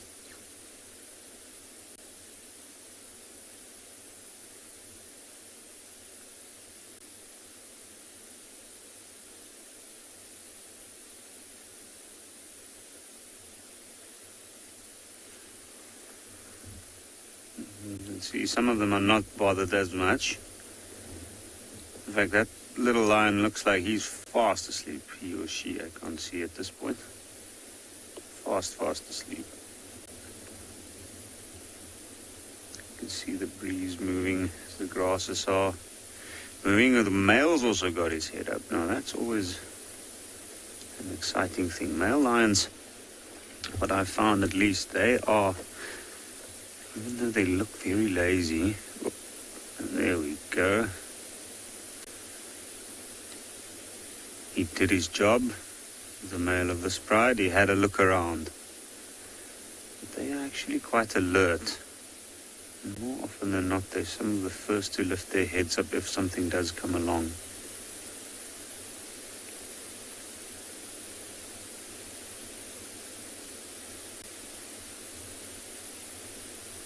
It's one of the things about life out here, and having to live off other animals, so always need to be alert, and prey animals always need to be alert because of that. So it's never a complete rest, never a complete sleep.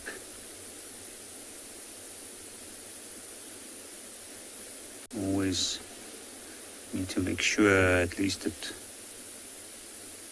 is some sort of a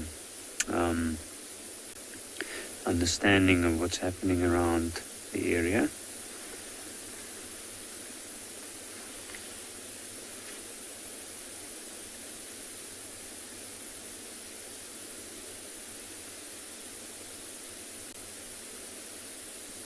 The fact that there's so much movement every now and again with a head up, I think there's a chance these lions might still do one more move this morning. I know that there were tracks of the other lions or the rest of the members of this pride within the larger area, and I'm pretty sure that they're not too far from where we are, even though we're not seeing them. At least in lion terms, not far at all to walk. Considering that they can easily walk across the whole reserve in one evening.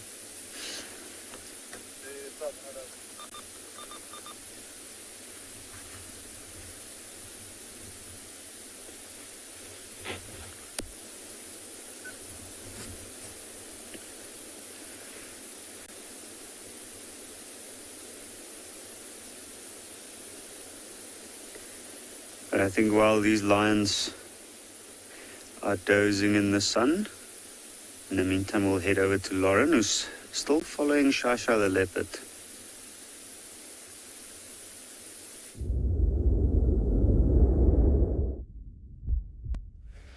He was being absolutely adorable. I love it when leopards really take a lot of pleasure in smelling the smells around them. He was up in a bush, he was rubbing his face in the vegetation.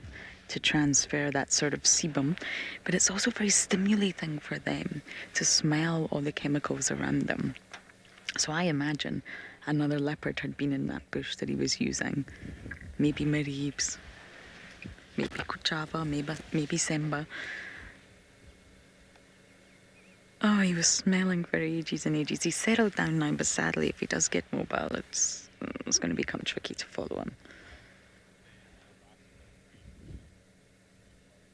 He's just on the eastern side of the Mulwanini, very close to One-Eyed Pan, not Simbambili's One-Eyed Pan, Chitwa's One-Eyed Pan. It's a lovely little area. It's where we were finding Maribes time after time after time.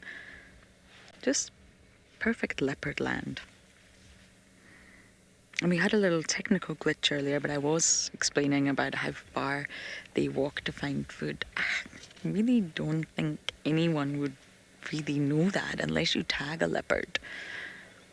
You get different personalities too. For example, Tinkana very much likes to walk, then take a seat, then walk some more, then take a seat, then walk some more and take a seat. And then you have the likes of Tlalamba, who just, that cat walks and walks and walks. I mean, you'll have her on quarantine at the end of drive, Sunset Drive, and the next again day she'll be on Little Gowrie or the northern side of Buffelshoek.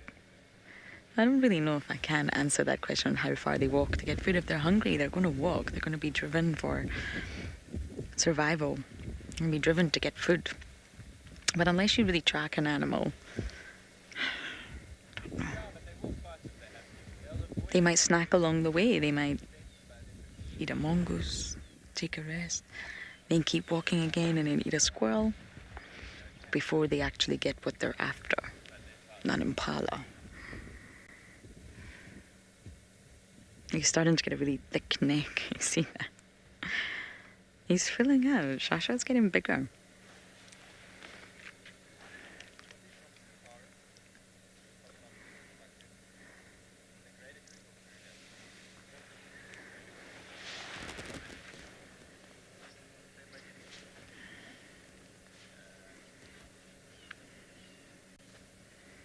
And Chitwa's got a lot of, it's got the Mulwanini, but it's also got a lot of other little drainage lines, which is why it makes it so perfect for leopards. So it's obviously got that huge dam.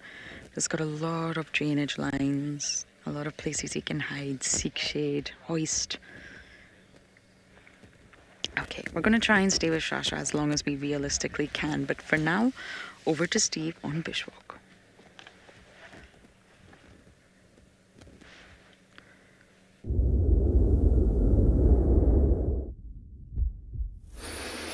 Well, welcome back, everybody. Just in time for a view to the distant mountains of the Drakensberg. This is an area, high point on Prylands in the south called Eitspan, which basically means to... What's the direct meaning, Gert?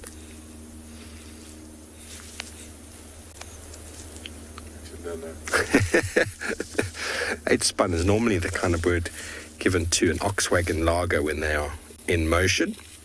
And then they Eitspan, which means they then set all the wagons out in a circle in defense of wildlife, defense of the animals, defense of the families living inside. So that's the name. Basically, make camp, I suppose. And so this viewpoint gives us a look all the way to the Drakensberg mountain, and Blyde Canyon is in that direction. And we have got a biosphere reserve, which goes all the way to the mountains there, encompassing all of the villages and sort of settlements, agricultural areas, a few game reserves as well in between. And then that biosphere reserve extends all the way to the east here, into Balule, which is Prylands as well, and then all the way further east into the Klaseri, the Timavati, and the Kruger National Park. So for as far as the eye can see, it's very, very wild and open, and pretty much the only accommodation or human settlements would be that of lodges and maybe staff accommodation, but it is wild and semi-untamed wilderness all the way through to Mozambique. So the Lowveld, the Kruger Biosphere, the Kruger to Canyon Biosphere Reserve, which is not a transfrontier park. A transfrontier park is game reserves that cross borders, like going into South Africa and into Botswana, or the Limpopo Transfrontier Park, which is the Kruger going into Zimbabwe and Mozambique. The biospheres, including the reserves as well as the agriculture and sort of human settlements, is a sort of new paradigm shift in conservation of let's live in the landscape, let's start creating corridors, let's start managing the wetlands, let's start managing the water. All those sort of things are sort of the new buzzword around.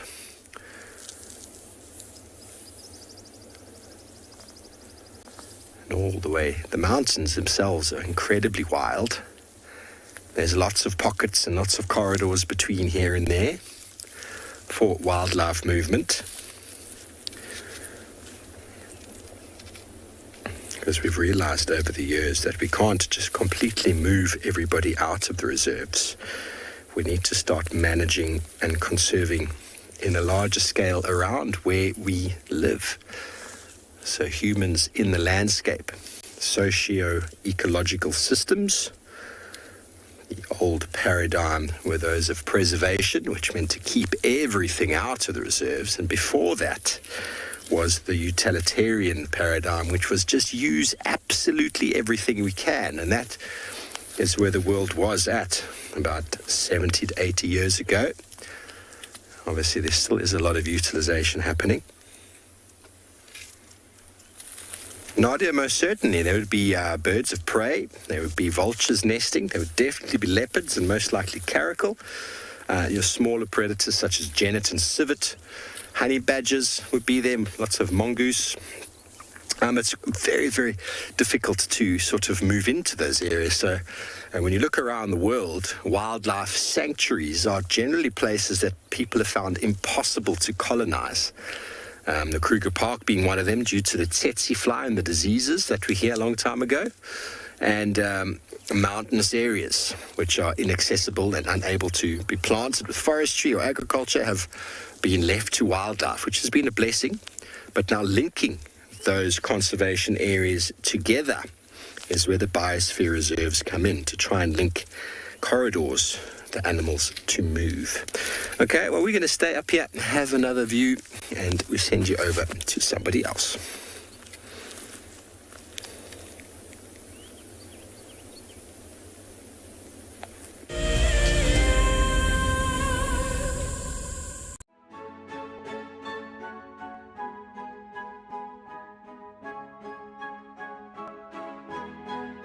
The Wildlife and Environment Society of South Africa, WESA, encourages people to care for the earth. Through innovative projects, they aim to reverse the serious issues that we face in the world today. One of these projects is Green Coast, a proudly South African award for sensitive and well-managed coastal sites. This sustainability project protects our national coastlines while providing unemployed youth with a love for their environment and a hope for the future. WESA is a membership and volunteer-supported organisation. Every supporter is helping to change the only earth we have. Visit our website to see how you can help care for our earth.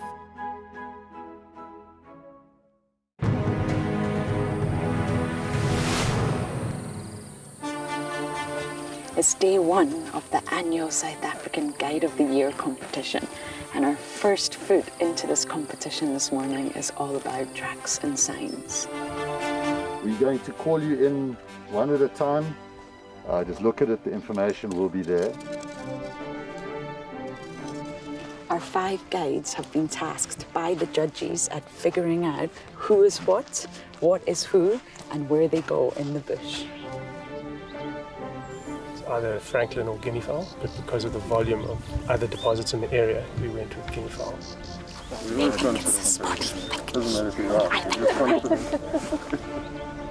Detailing the surrounding that you need to look out for tracks. The details is very important.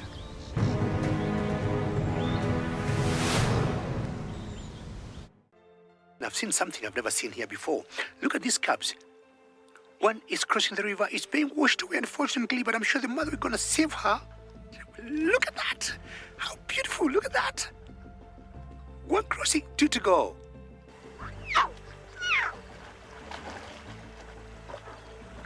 How cool is this? Expect the unexpected here on WildEarth daily.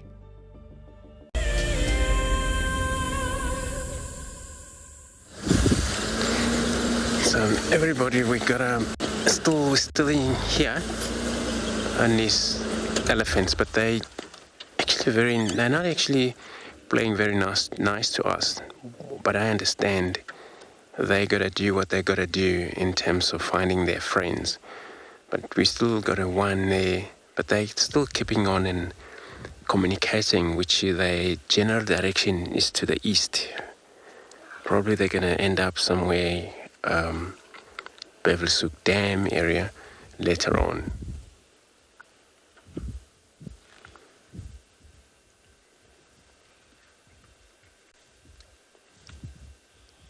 So, but it's great because we also find a little bit of a hide here, where that all the wind we had from the beginning is still going, but still with in the middle of the bush here, so it's less wind, which is great also for them. And then they can able to listen around in order to hear their friends.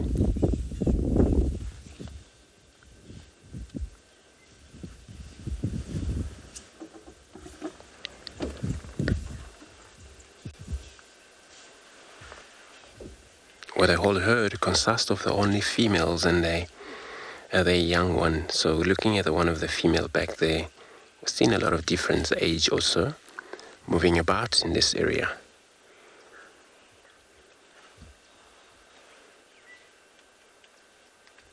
And there it came out there, one of the young one. So they're very protective.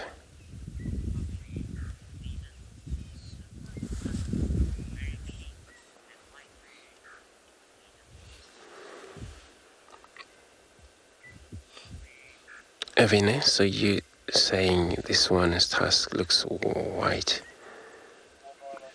Yes, they a lot of time when they feed, so they actually, disturbing quite a lot of, especially this time of year, where there is no wet grass is all dried out.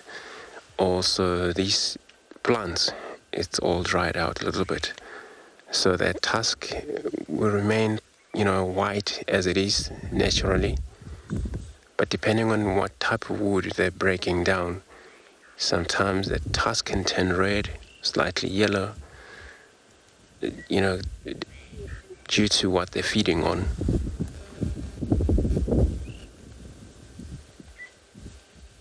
But this one, they haven't been to a watering hole yet. As you can see, the normally grey color they have.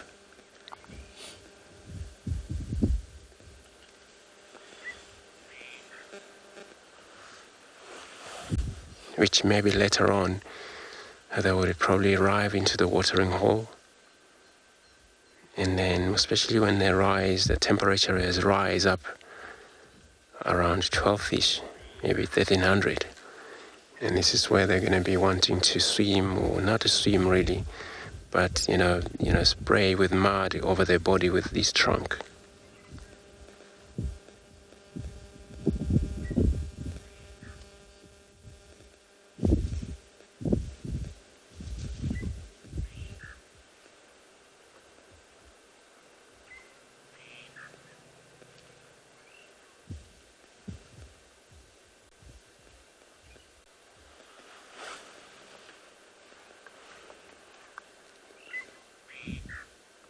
And the communicating still going on. But for them, keeping moving in this direction to the eastwards, is that probably they've maybe heard of, info sound, communication response from the other.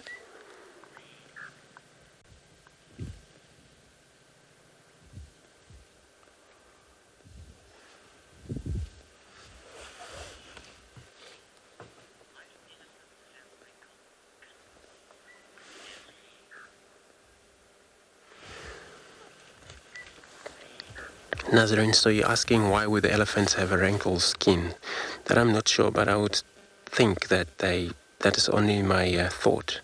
Since they're actually big animals such as rhinos, and then they're such a big animal for that skin being wrinkled like that, and it helps them when they mud bath or spray with mud in order for the mud to stuck or cover the whole folders of the skin, and they will remain cooler for maybe at least 3 hours before their next bath again. So without these wrinkles, and then everything they do, dust bathing, it would help nothing on them, because it will just gonna slide down, the sand will slide down, and the mud also gonna just slide down just like that without any doing work on that animal. So the folder of skin, it's for that reason where they would, after the mud bath, this folder would slightly cover it up, because they only, cool off they would have is to use wind, their ears, to develop such wind when they blow in them or when they flap them.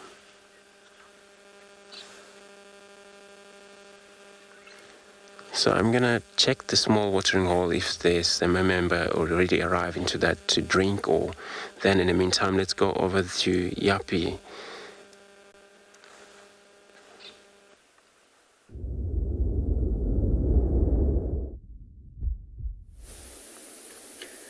So we've been watching this one and his sister very carefully now, and it's quite an interesting situation developing here. And this is usually the perks of having a lot of young ones in a pride, especially if you're looking at sleeping lions. The young ones start to stir things up and wake things up. And when the young ones start to move around a little bit, I think that lioness might greet that male laying down. Should be nice to see. But with the young ones slowly but surely starting to get up, they're getting a little bit restless, and the reason for that is they're trying to drink. They're hungry and they want to suckle from one of the younger ones.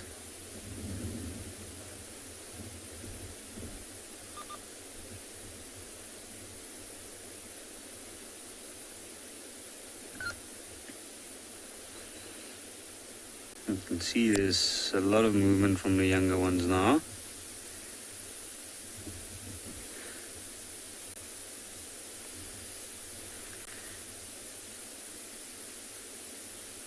Now this is good. This is what we'd like to see. I think this might be the start of the last move for the morning.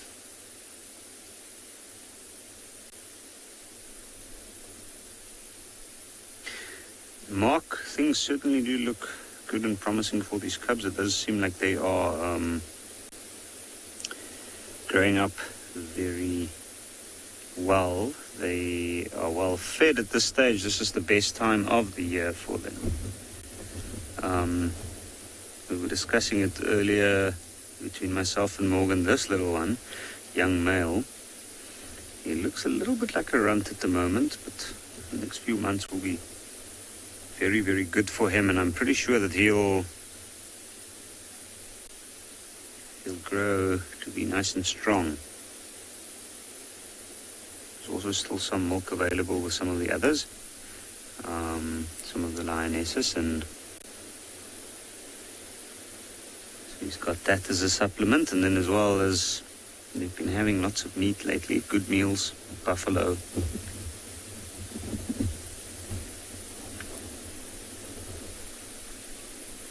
So the support of the group, I guess that's the factor that influences the success rate of cubs reaching adulthood. Lionesses are experienced, the males have lasted remarkably long.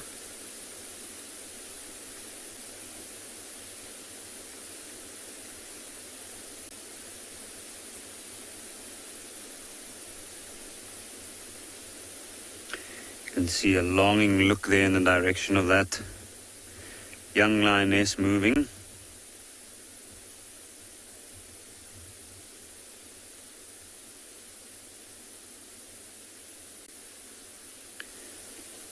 It's almost as though that little one's sniffing the air, hoping for one of the lionesses that's lactating at the moment to also get up and maybe go move in another spot where he might take advantage of that opportunity and then try to drink.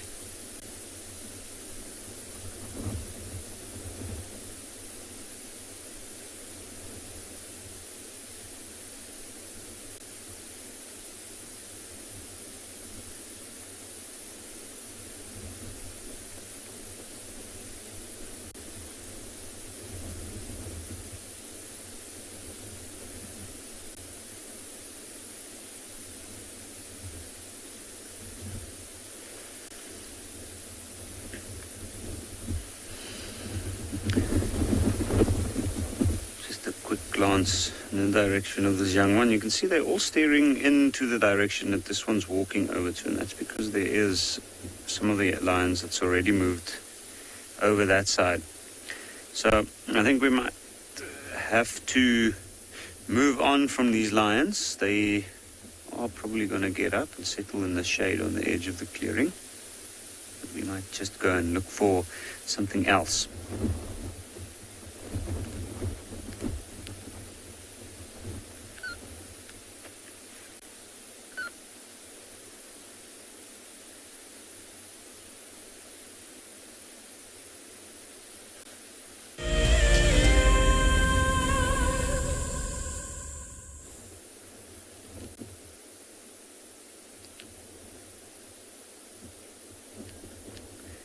You can see there's some good yawns going on there now.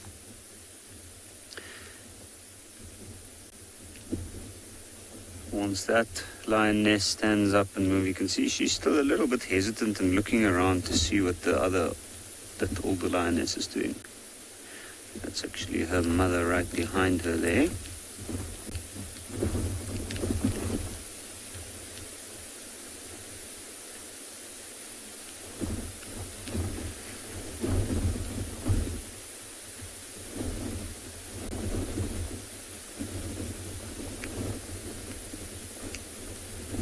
What I find very interesting about these lions is that all three of the young lionesses within the group of the subadults that's moving in this area have joined back with the majority of the pride, which is this part. But what's very interesting is the white lioness. She and her sister has not yet moved back. And I am wondering because they are moving with their mother and also with the other young males.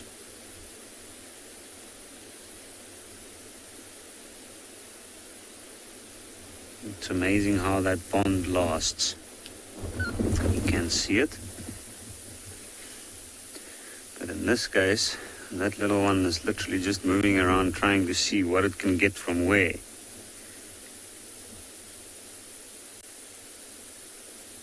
He's literally moving around all the lionesses, trying to wake them up.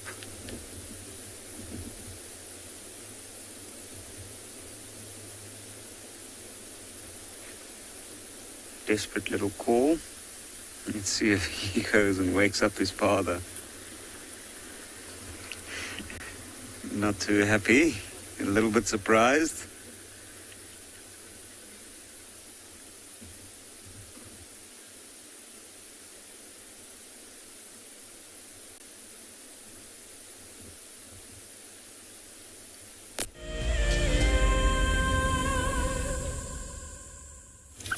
Well, welcome back, everyone. Welcome back. We are making our way slowly down the hill and came across beautiful tracks over here.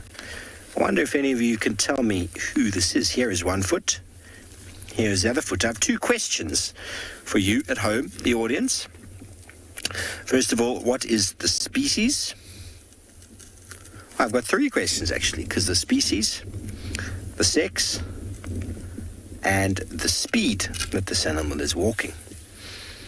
Now, if you were paying attention to the last time I was doing some tracking here on Pridens, this should be a very easy answer. And if you don't know and you're quite new and you're just joining for the first time, have a guess. Hashtag WildEarth, throw it in the YouTube chat stream. 1, 2, and 3. There should be 3 answers there. You can put it into one small sentence. Male, female, what is the species, and speed. It can just be one word. It can be fast, slow, medium, stalking. Very straightforward. Now, this animal's walking here. It's 1 foot, the other foot. And it keeps walking over here. Here you can see, again, very clear, the toes. But what's very obvious over here, where it's sort of slapped its foot down, you get all the disturbed sort of sediment. You'll see over here how clear it is. And when I do this, you get all that disturbed sediment. They're very characteristic of particular sex of both 2 different species that we have. And just for comparison's sake, there is a jackal right over there. Black-backed jackal. This animal here. How many answers, how many people, how many guesses do we have? Well, this is actually a very good example of that. Hitting the earth down. You can see it all there. All of that. And it was last night sometime, because here is a genet walking inside of this animal's disturbance. Direction is very clear.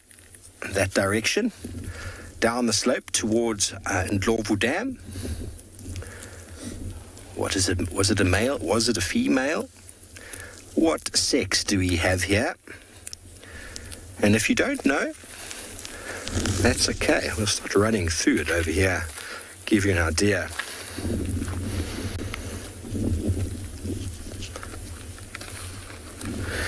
Willie is going with a female cheetah. Well, Willie, we don't get very many cheetah on Djuma. I think on Pridelands, it's not impossible to have them here, but a cheetah track is very squished. And at the back here, you get this very nice sort of elevated ridge in the track from where the foot, sort of like the grip underneath our shoes, helps us to grip.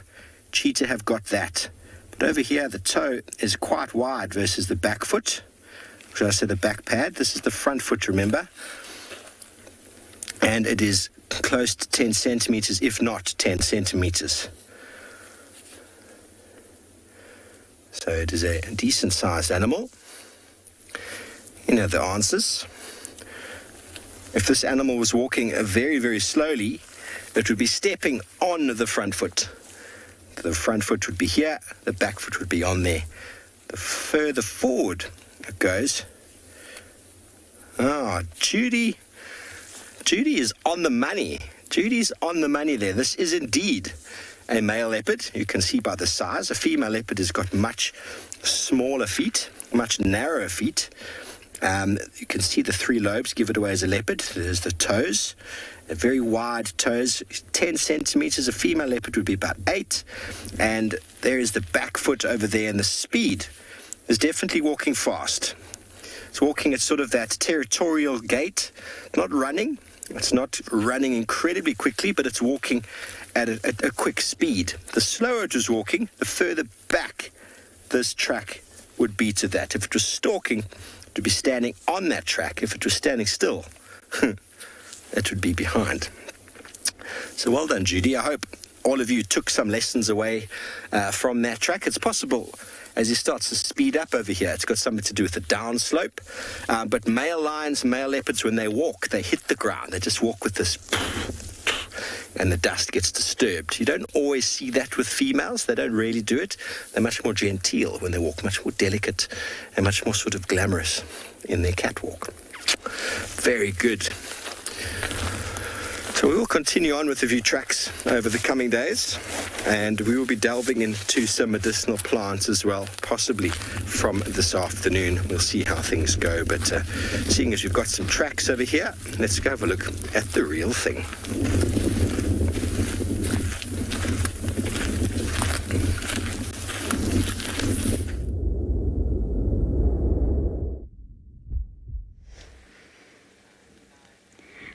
The sweetest little sighting of the rock monitor.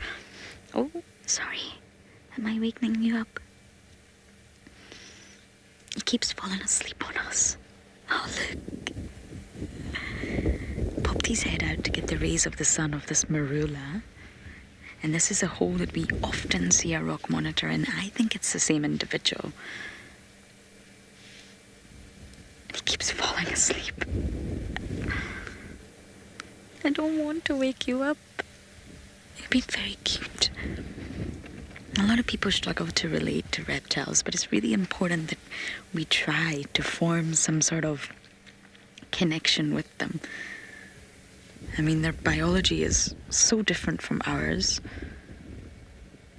But just like any group of animals, they're crucial out here. And look at this guy. Look at the claws. Oof. Got ants crawling on you.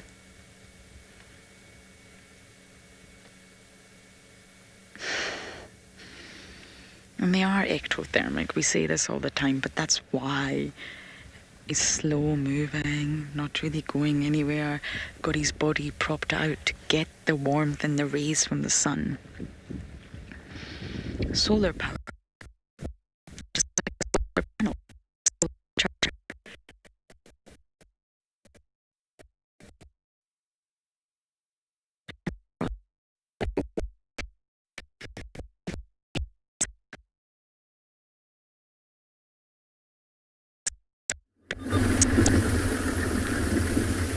So we have just had something change in this situation. We're not sure exactly what it is, but it looks like there's something that's drawn their attention from coming on the wind from the north. Now, I'm not sure if it's something that they're looking to hunt or if it is something that is something else maybe. But they seem to be moving with intent. And it's mainly the lionesses within the group.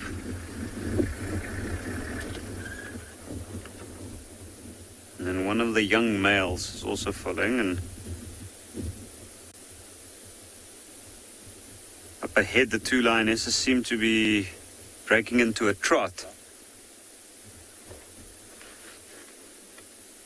And that's very, very interesting.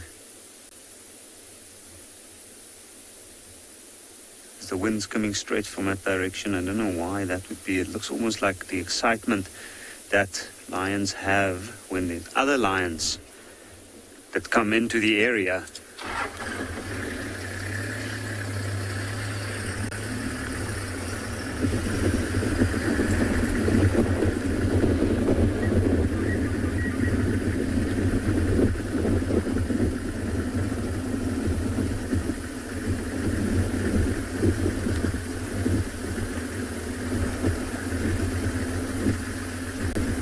This is also always exciting. Anything can happen here.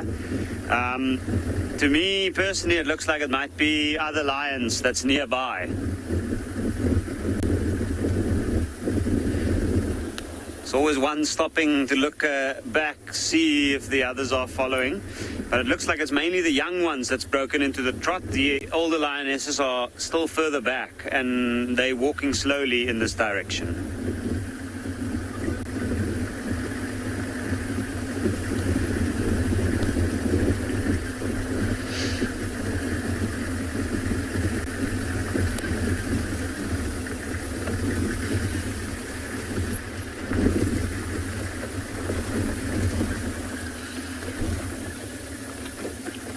And the area that they're heading into now is a very, very tricky area to actually follow them. So we're going to try our best to try and keep up with them.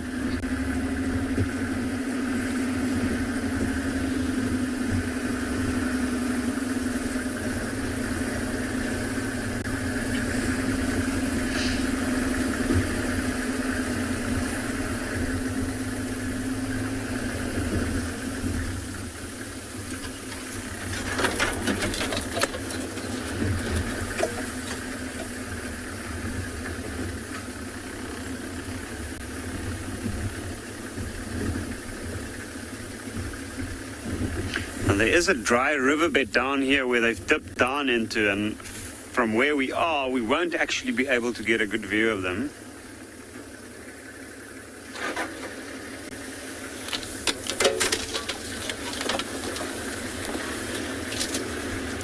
Now this is a very, very tricky situation. So we're going to stand by here. We're going to see if we might get a view of these lions crossing and actually heading over onto the next bank.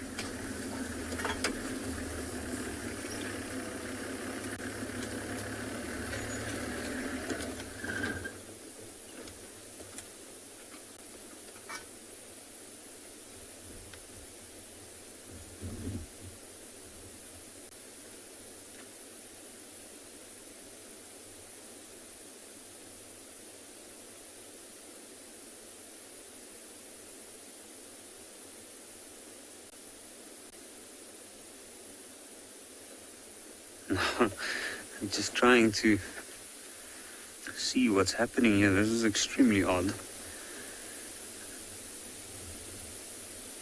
Because what it looks like at the moment is that it's just run towards the dip into the shade.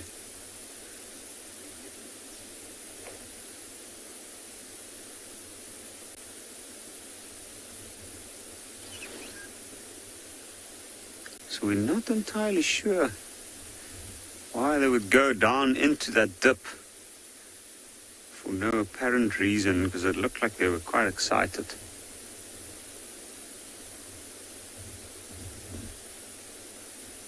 And something drew their attention, maybe the scent of something.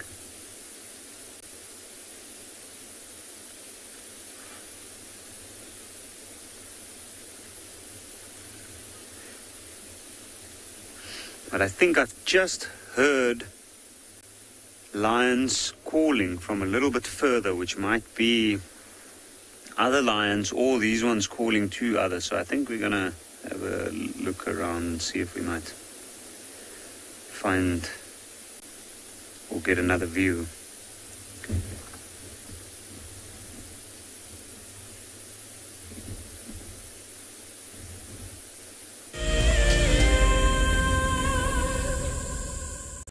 The Endangered Wildlife Trust fights at the forefront of conservation, across the vast karoo and sweeping grasslands, in remote pockets of forest, along road networks, across African skies, and in communities to conserve our wildlife and wild spaces.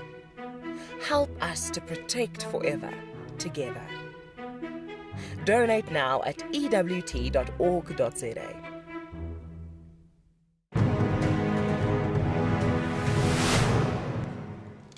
And I turned to Shaun and I saw that she had this panicked look on her face.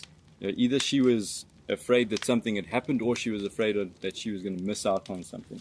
But instead of her missing out on those lions, we drove up next to them and I switched off the car so that she could hear what was going on.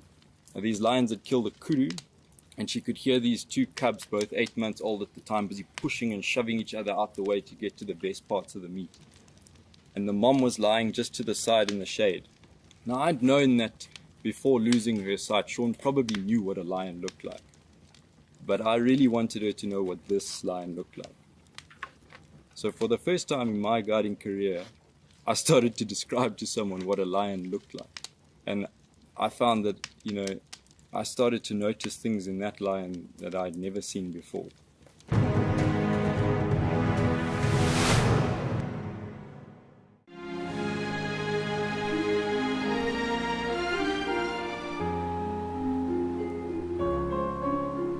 You are cheeky. That was a brave decision.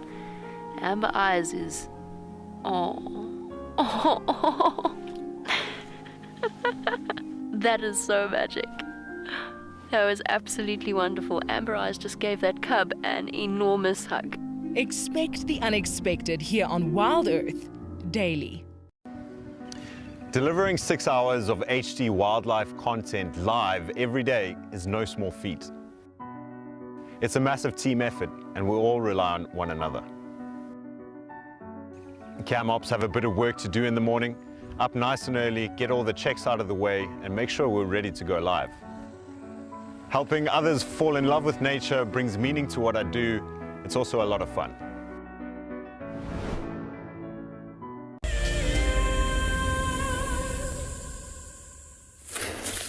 Welcome back, everybody, as we slowly make our way back down the hill. Oh, that's very interesting. This was completely unplanned, but always nice to find. Wonder if you've seen one of these before. This is the ball of a dung beetle. The dung beetle rolls these massive balls and then lays inside the egg. You can see here where's the dung, and that outside bit is actually the soil sediment that gets accumulated on the ball as it gets rolled. There's a second one here, and here is the hole that it was dug out from. Honey badger, very round sort of hole. The dung beetles bury the dung in very deep soil. You can see how quite far down that actually goes for a little beetle to be able to bury all of these balls. And honey badgers are very characteristic in the way that they dig circular holes like a dog would do on the beach. But here's another hole. Now this has been broken open before the dung beetle has fully done its thing. So the honey badger either smells or hears the dung beetle larvae inside, and inside it's very smooth. The dung beetle larvae is busy basically eating little bits, incrementally from the inside of the ball. You can see how much dung there still is. And it goes through the process of complete metamorphosis inside here and would become a fully fledged dung beetle. Eventually, once it's eaten all of this dung, the rainy season arrives, softens the ground again, it'll emerge out, breaking out of this ball and out of the ground. But it has been already broken open by honey badger. How cool is that? Much bigger than you'd think. So this is for the telecoprid beetle. Telecoprid dung beetle. Look at how much sediment there is around the dung ball when they roll it quite a distance. It's also evident that it was quite a wet period of time.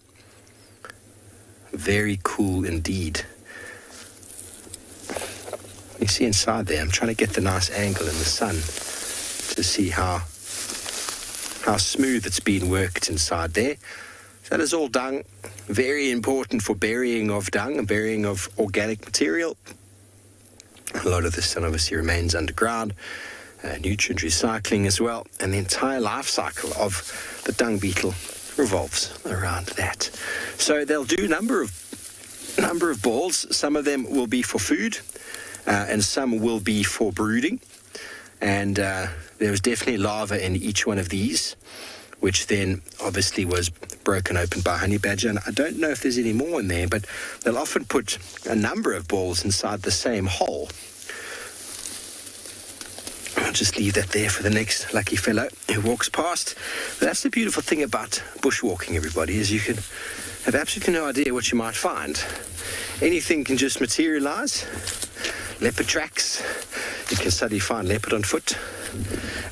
Generally, we're walking very quietly. So there's the potential to sort of have anything just pop out. The giraffe that we've seen a few times are all just very random finds. I suppose it goes for any sort of game experience. Anna-Marie, they are very strong. I've tried to take dung beetle before in my hand, and they just push the hand open. Very strong. And what is that in my hand? I found a marula kernel before, still intact, and still got the nut there. This is, and a very small nut over there. So a very nice sign of friendship is to give this kernel with the nut inside to somebody, because it's a source of food. The marula kernel has got 2, sometimes 3 nuts inside, which are very, very tasty, very high in protein, make a very nice oil. And squirrels often find these and break open that little shell, removing the nut. So you find many of these small things that look like baby squirrel heads or something. But this I'm going to keep for someone special. Meantime, we send you over to Yapi to see what his lions are getting up to.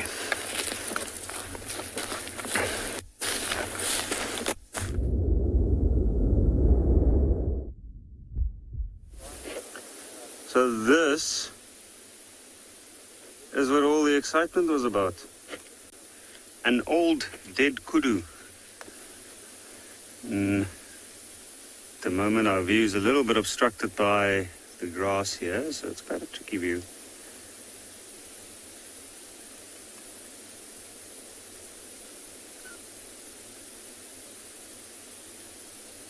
You can hear there's a little bit of a growling and rumbling going on, and looks like it's already spread out all over now. If this was a fresh carcass, they would have torn it open and they would have had some blood all over their faces. So I don't know what ate this. It might have been other lions or hyenas for that matter, because it looks like there's quite a bit left. So it's almost as if something fed and then left.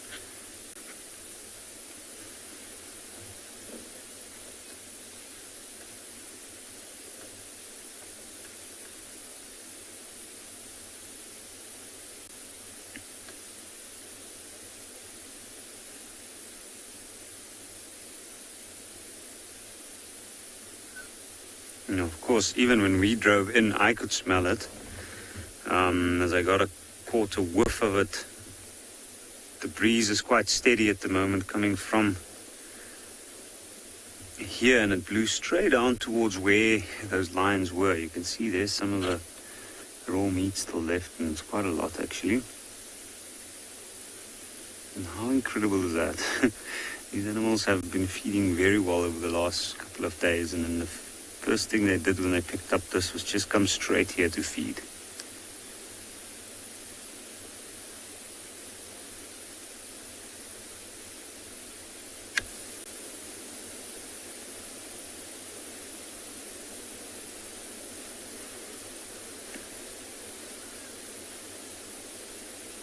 You can see there's a lot of fur coming into the mouth, and that's why the lion shakes its head like that.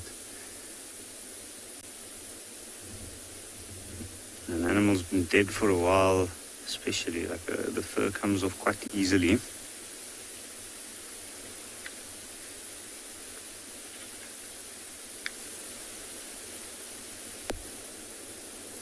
What an incredible change.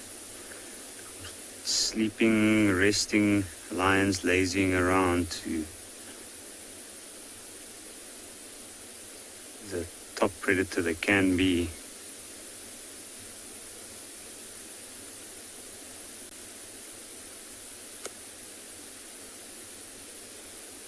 What I found amazing is how that older lioness just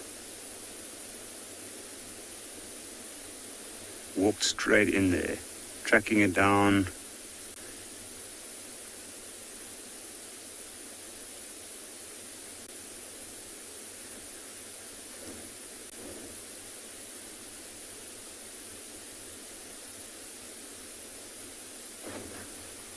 Joseph, that's a very good question. What is the difference between a carcass and carrion? So carrion is any meat that's been scavenged, where I think a carcass specifically more refers to a dead animal, where it's more of a whole, the animal itself as well as everything related to it. So in this case, I would say that this is a carcass, a kudu. We can establish what it is, where if they had just picked up a piece of meat and we couldn't really establish what it is, then it is more than likely something which we can refer to as carrion.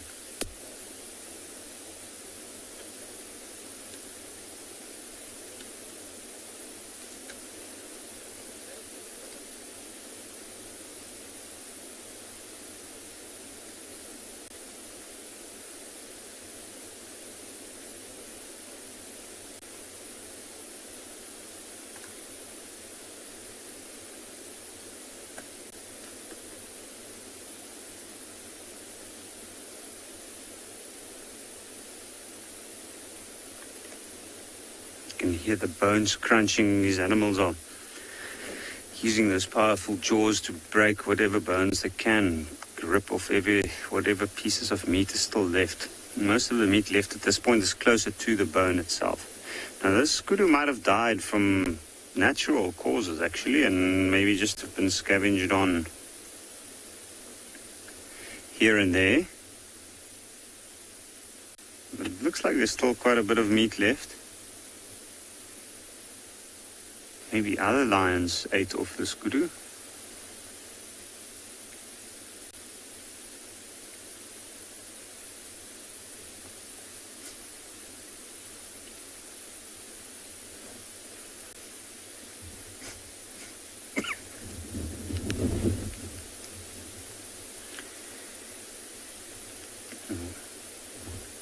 What an incredible find this morning. Yo.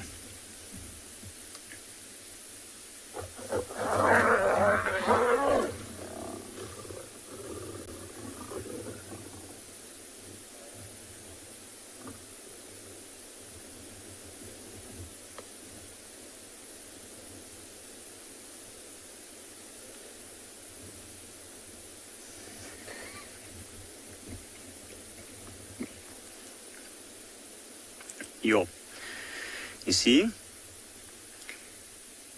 I'm talking about group dynamics and how they favor each other too. It also presents a little bit of problems, especially when it comes to meal times.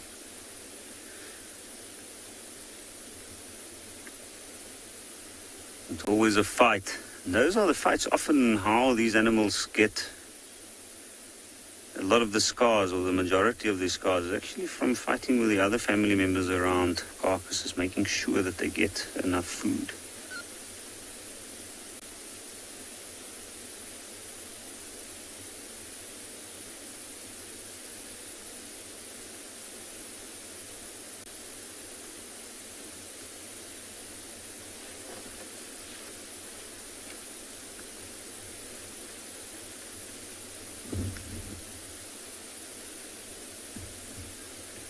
Exciting stuff this morning with the lions.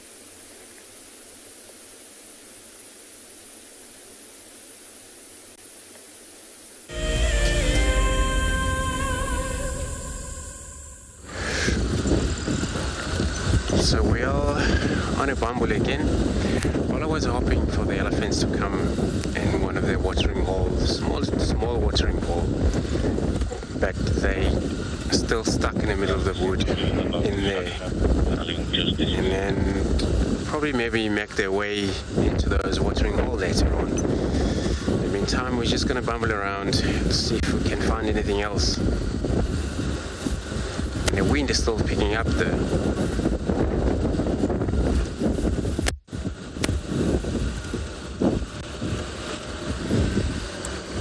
All the line tracks that we've seen, no luck. Nobody find the lines this morning. So everybody was still on the look.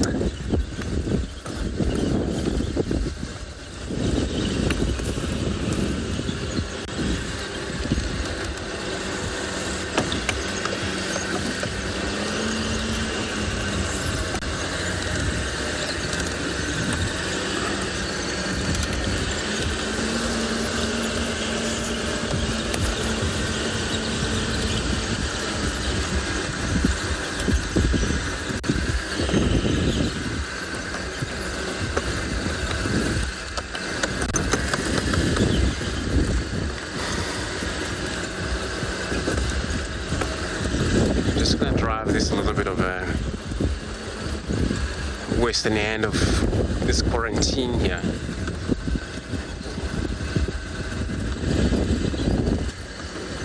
Because the last tracks, the guys who were following earlier on end up somewhere in a block, and they were coming in its directions.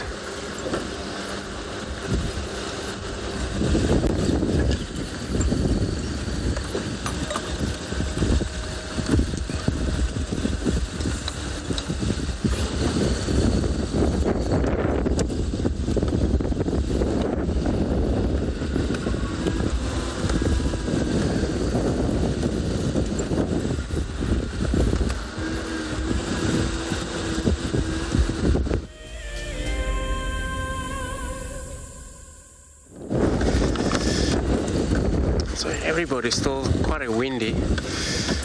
And then I'm trying to drive around now at the western side of quarantine, and then just to see, because the last tracks of that line the guys have saw this morning crossing over, heading these directions, and then nobody actually find them. So you never know, may come lucky, or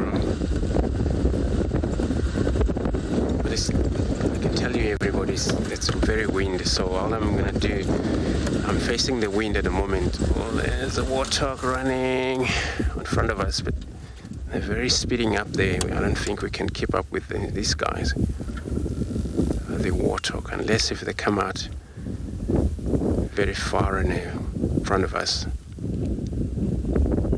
Yeah, they're still running in there.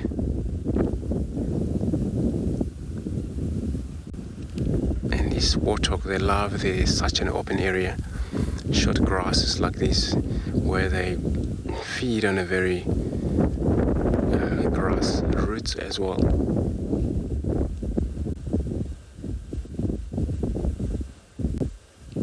So everybody, I'm going to continue to do the bumble around here, see if I come right. In the meantime, let's go over across to Lauren.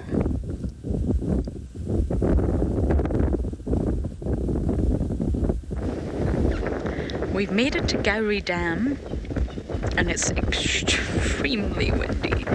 My goodness, the wind has picked up a tenfold. We do have some water monitors just down here, Dav. And you'll see a nice sort of comparison to the rock monitor that we saw earlier. Hello, waterbuck.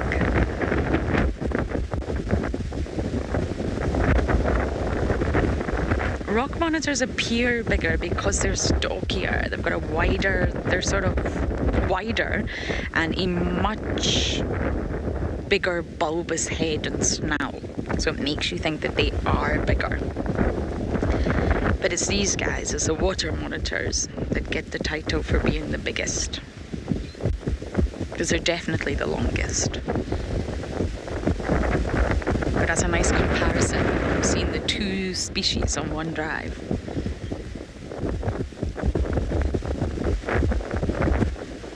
Now apparently Shasha has crossed the Mulwanini, crossed Gowrie Main, and is now on the Torchwood side. So we're a bit far away now, but that leaves great promise for this afternoon.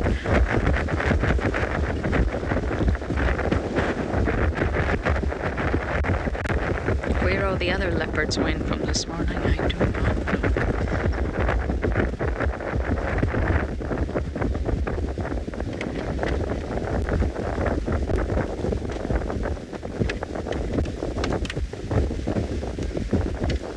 I know it's windy, but unfortunately there's not much we can do about the weather. The wind has really, really picked up.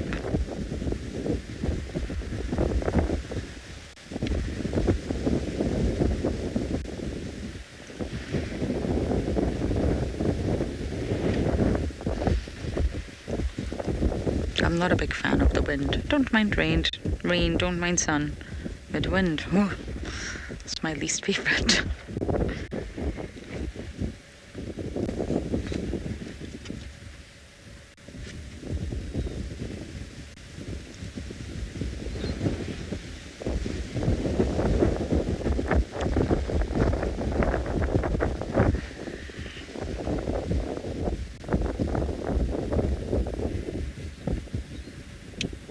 Gowrie Dam is quite quiet though, I must say. The wind will play a factor in that as well. Only Mr. Waterbuck over there having a good drink at the pan. Debbie, they do have such sharp claws. Just like a crocodile. That's what gives them the traction for being on land and on trees. You can see they can cling on and pull themselves up using those claws, because at the end of the day, water monitors are really equipped for being in the water. They've got that really powerful long tail that acts as a rudder. They've got that body that they can move from side to side like an S shape that really propels them through the water. And therefore, when they need to come on land, which they do, then they've got those powerful claws that help them do so. So we're going to fight the wind for now and stay at Gowrie Dam a little bit longer.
Here at the Advanced Rifle Handling Challenge, which is actually lots of challenges in one to gauge the contestants' skills at different distances and different speeds. This is probably the challenge that the contestants are the most nervous about. So let's get them locked and loaded.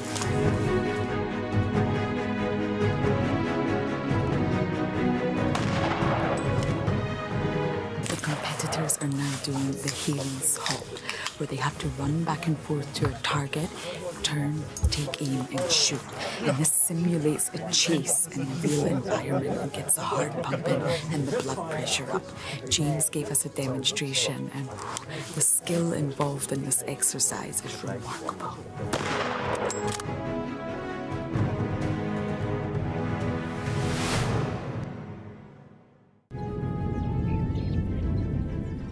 Oh, it's going to be in trouble now. Oh, this is unbelievable stuff. Here comes a hippo in too. Go, Impala. There's a hippo coming in. I can't believe what we're seeing here. This is what we'd normally see in East Africa. It's all over. Hippo leaping at the crocodile now.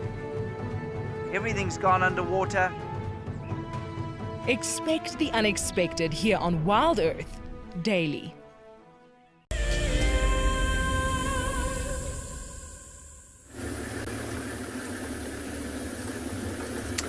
So what an exciting morning. Unfortunately, we had to give some of the other people a chance to see that as well.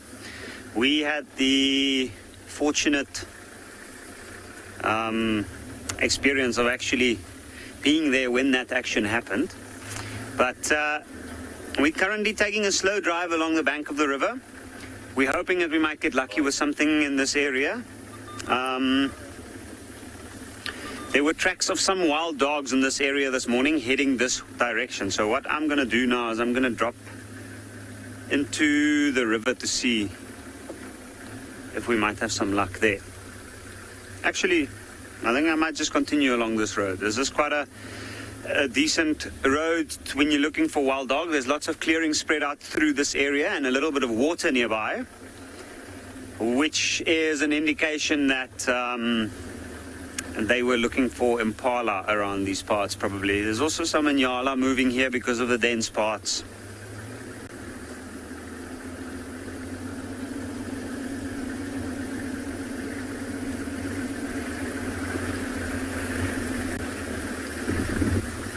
Now, what I've noticed over the last couple of days is that the dry season's in full swing, the height of the dry season, so the animals' movements are quite different from what we've seen actually up until this point. There's lots of action happening. There's a lot of interaction around areas that's got prominent water sources. And because of that, there's always a lot of excitement. And funnily enough, even the leopards have started to show themselves as well. We haven't seen wild dogs for a long time now, for quite a few months, and that's because of the denning season within this particular part. And we had no pack denning on Ngala this year, which made it a little bit of a scarce opportunity to see.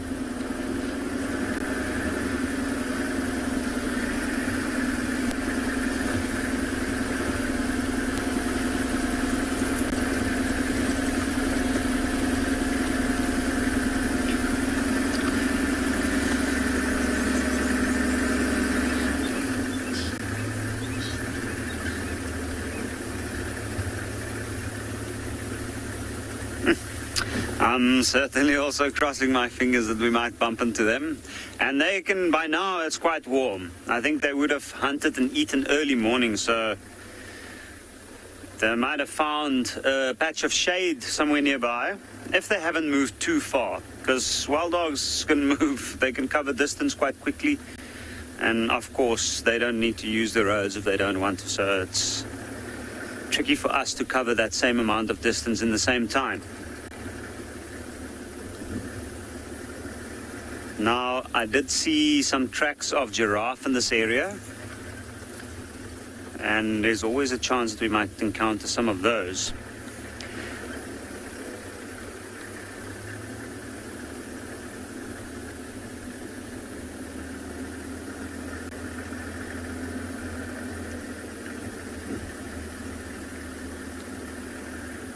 Now, as I'm driving like this, I'm having a look, I'm noticing quite a lot less green here, as the grass is quite pale at this point. So it makes me think those lions this morning, they had all the advantage actually to be able to hunt. They blend in perfectly this time of the year, and that's generally why they look so healthy this time of the year.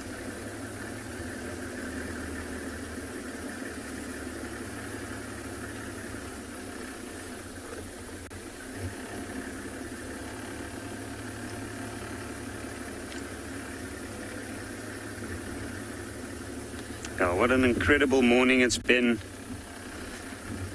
The lions have once again shown us why they are such incredible creatures. And they were right on our doorstep this morning. So it would be interesting to see what they get up to this afternoon.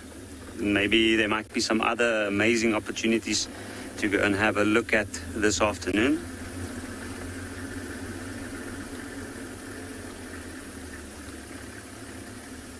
So I would like to thank our viewers for joining us this morning, and join us again this afternoon to see what's happening on Ngala.